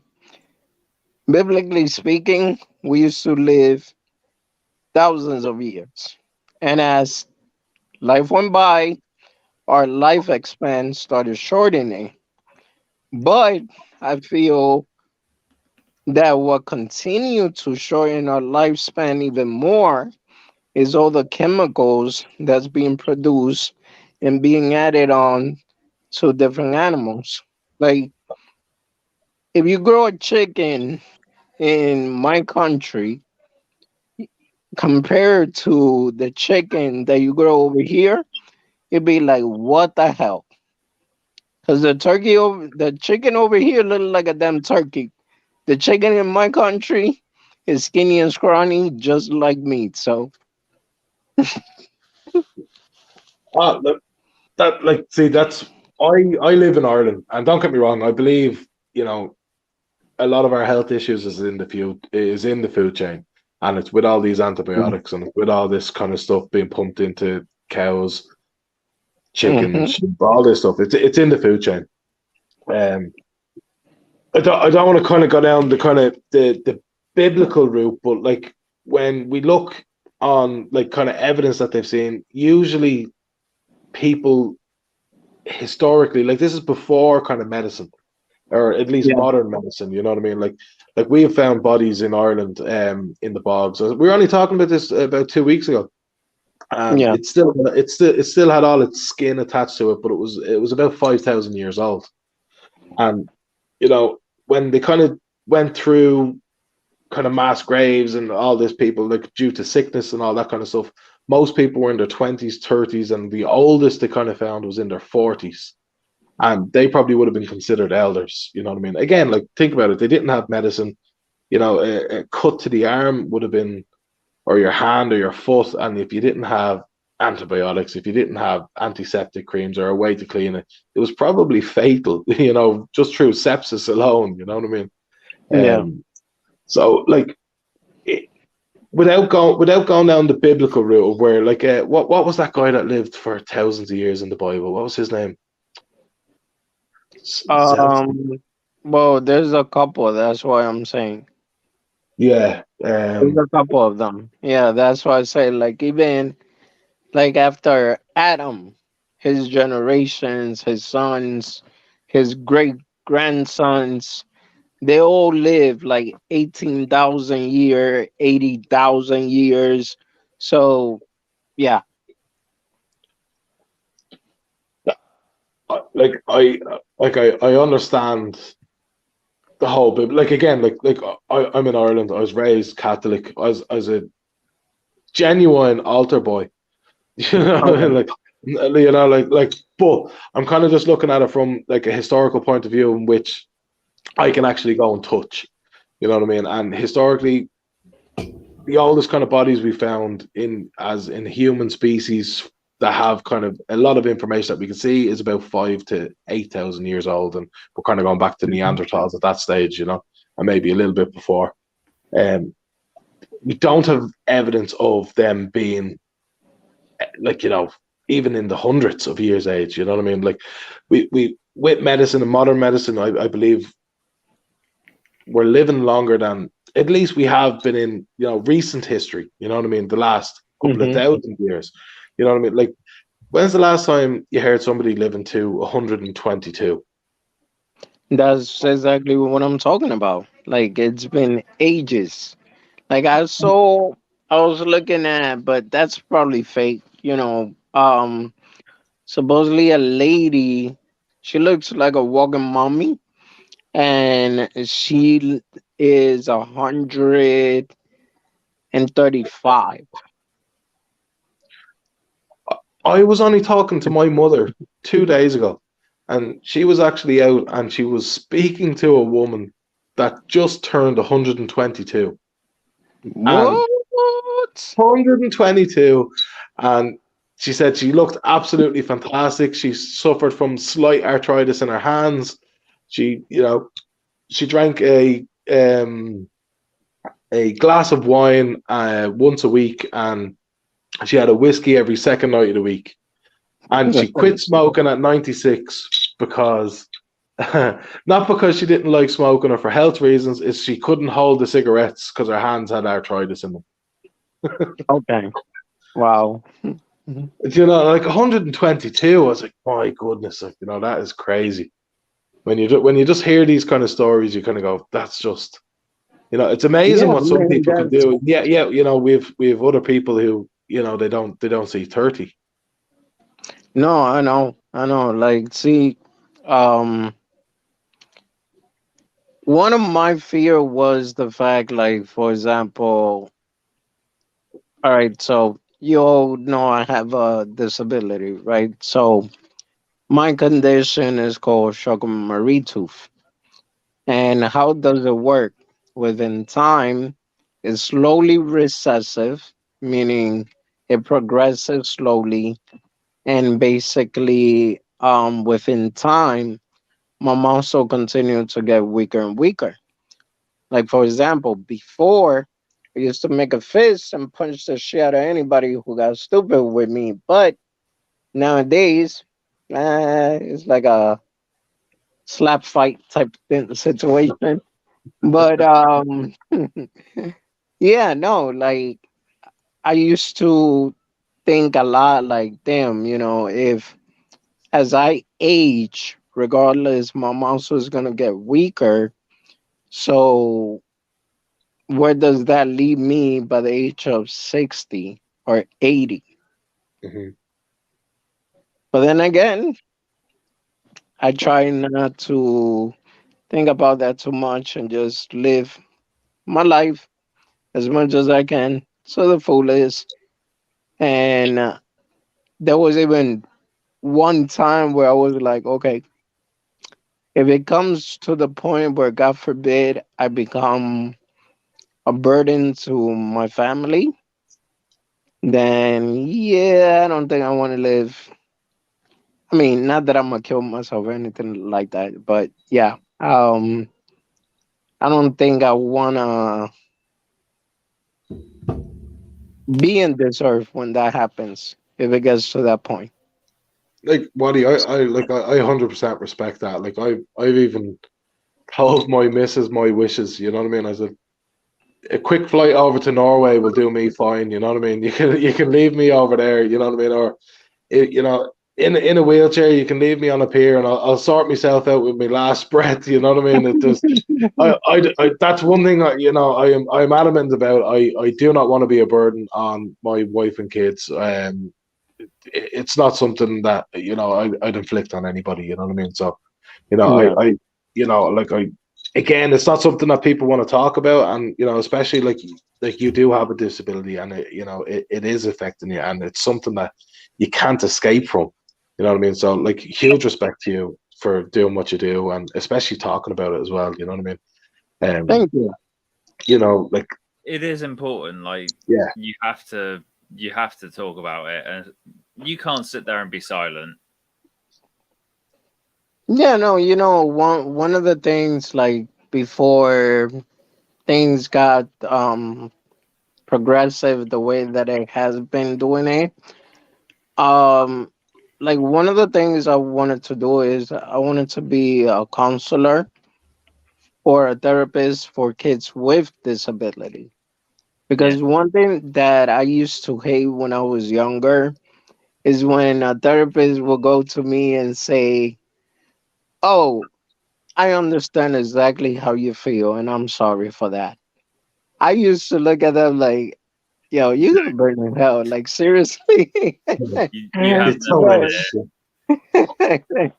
No, That's like but me sitting here and saying I understand exactly how you feel, and you're like, no, you don't. yeah, no, because reality, that's the truth. Like unless you actually are going through something similar, you really won't be able to really understand. So I felt like during that time, I said, you know what? Get my GD, which I did, but my GD wasn't enough. And then by the time I got my GD, I had my oldest daughter, and I felt like now I got to provide for my family. Yeah, So things got in the way, never really finished school. But guess what? I feel like with crypto, I have a second chance, and that's what I'm aiming for. But at the same time, and even my YouTube channel. So I just been the type of person that I never quit. I don't give up. Like no matter what, I push myself forward, and I try to be an inspiration. I try to be to help as many people as I can. And that's basically what I was trying to do before. I wanted to actually be a counselor for kids with disability. Could you not do that in an like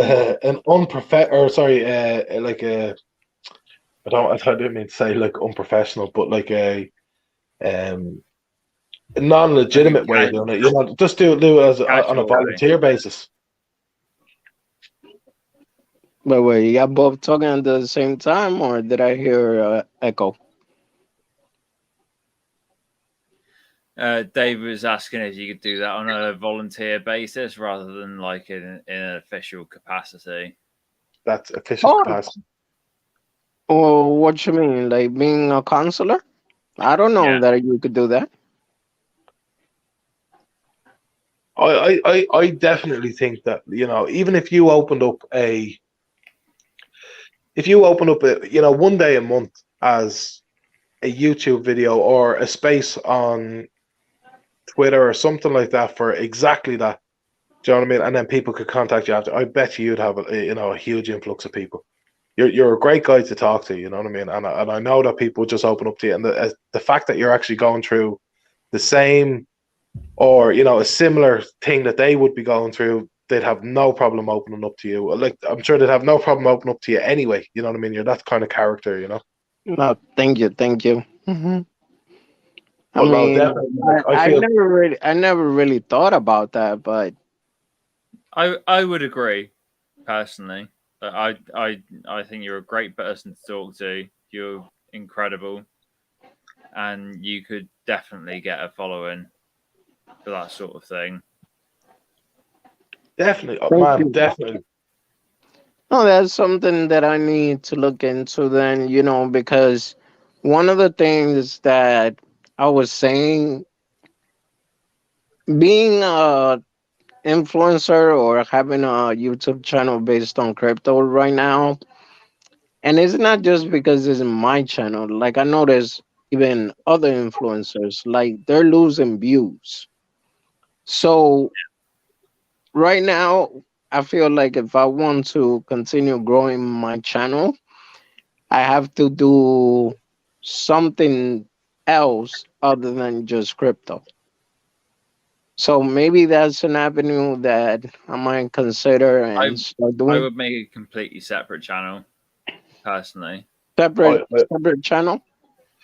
Okay. I would too. And then what you could like, I'd probably keep your crypto channel to be the crypto channel.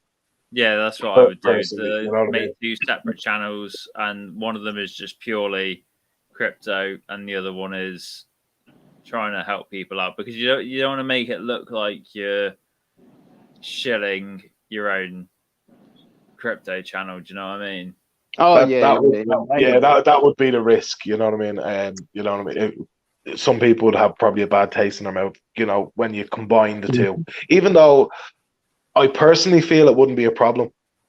You know what I mean? And if you done it, I'd 100% support you, and I'm sure I could actually get you probably some promotional stuff on it as well. You know what I mean? Just to help support the channel and do it that way.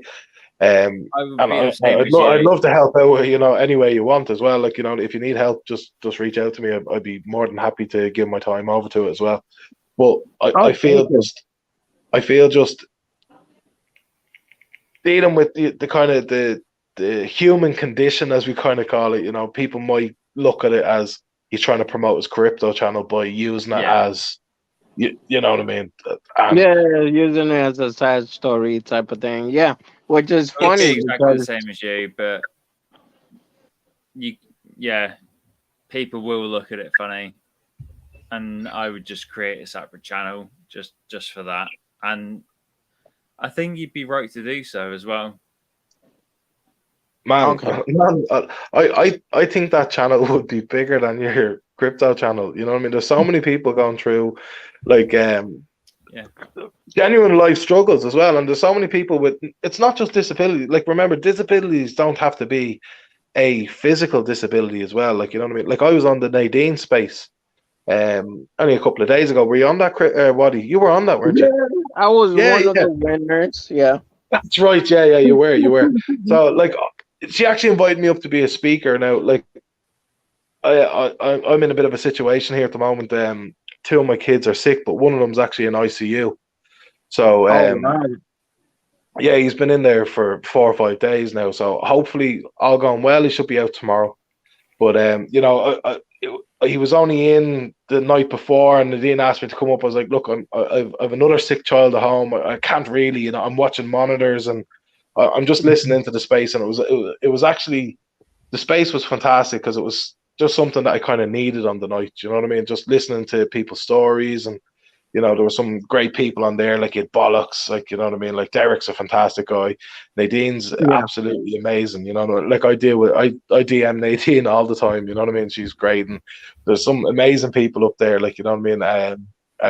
And like yourself, like you were up there talking as well. If I remember, sorry, I remember you wondered. I was like, that Waddy fella, everywhere he goes, he seems to get a prize. You know what I mean? Even on his own channel, he's winning and everything. Like, but like, no, like, to be honest, I'm like Beetlejuice. You mentioned me 3 times and I appear. what a great movie as well. No, but like genuinely, I think it's something. I think it's something that's actually needed out there because everybody. Oh shit! Everybody does it for. A lot of people try to mask. I won't say charity, but they try to mask what they do for monetary gain as a charity, Mhm. and It's true. I fucking hate that. If I know.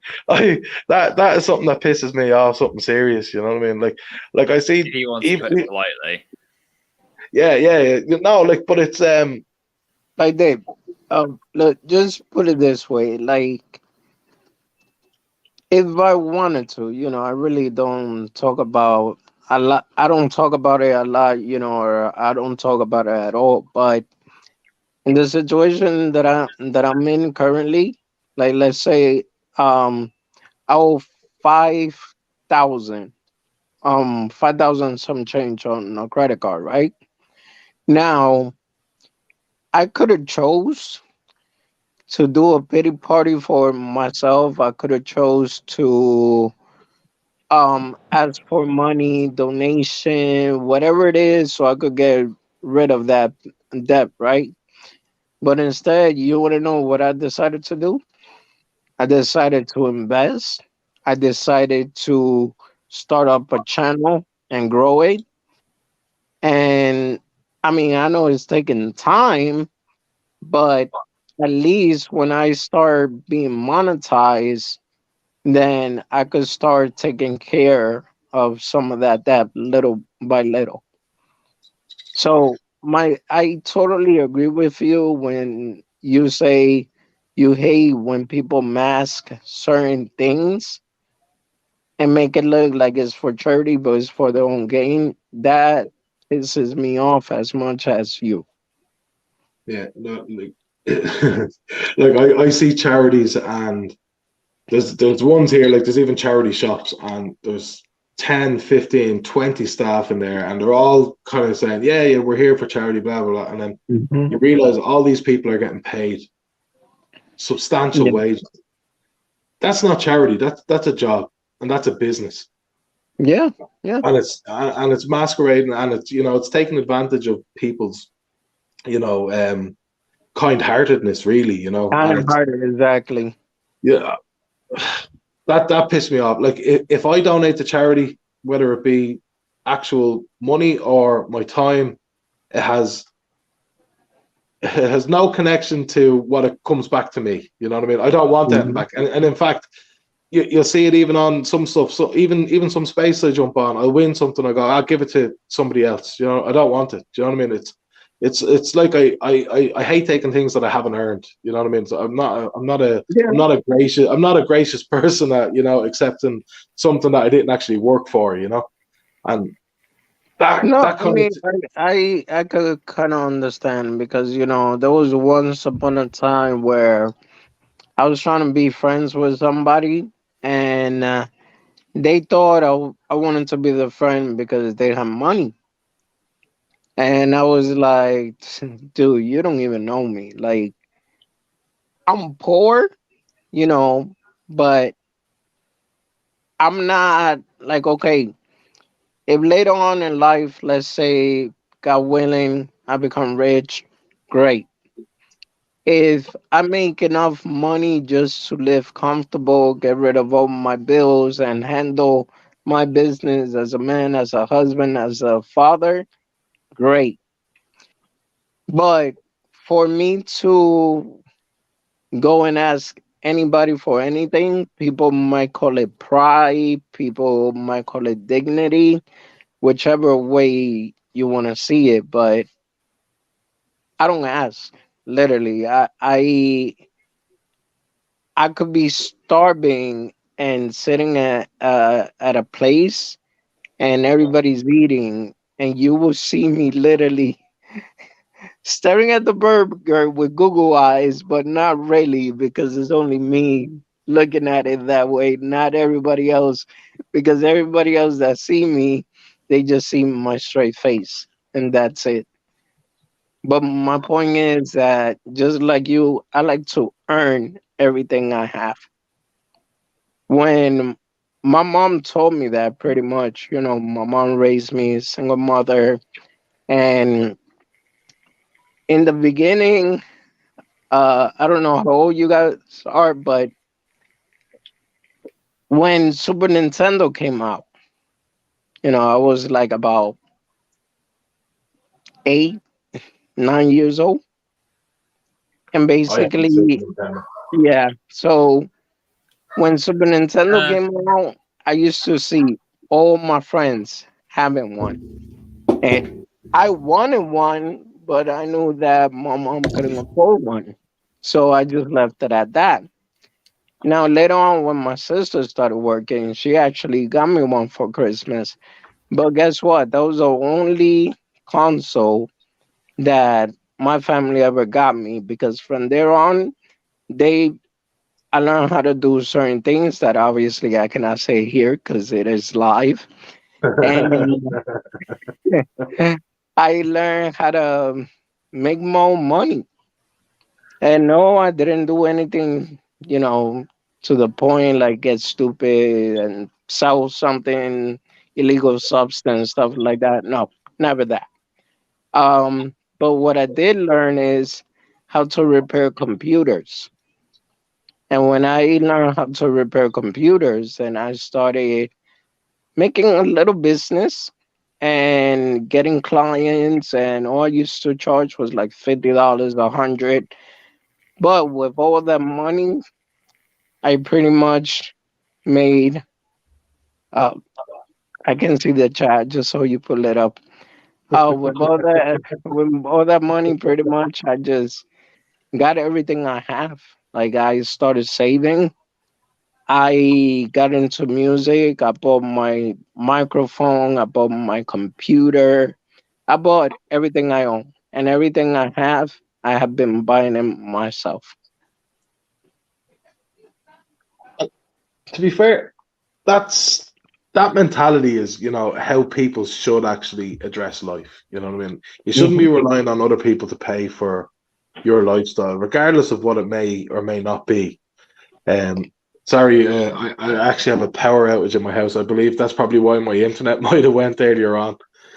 No, The no, whole it's power's okay. gone in my house as well. So, yeah, but like that mentality, you know what I mean, is exactly what this world needs. There's too many people out there that will happily rely on everybody else to pay and sacrifice for their lifestyle. You know what I mean? Like we see it, I see it in my country here.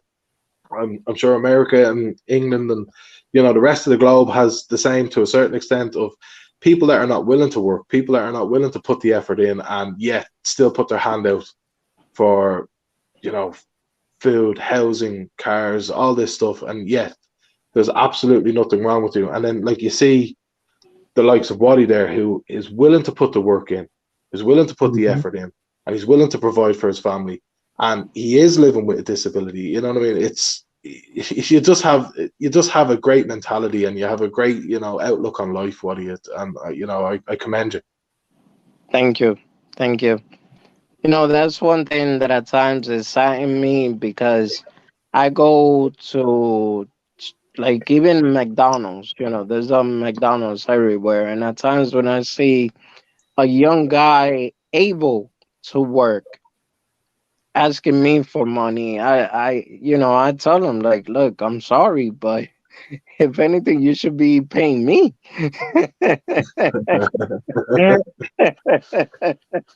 But no, like it really saddened me at times because I'm like, yo, I'm here with my situation, but I am doing whatever I have to for my family to survive. But you're over there and you decide instead of going and getting a job that you want to beg for money. Like, your hands are perfectly fine, your legs are perfectly fine. So if I could find a way to, you know, resolve my problems, my money issue, whatever the case is, then why aren't you doing the same thing?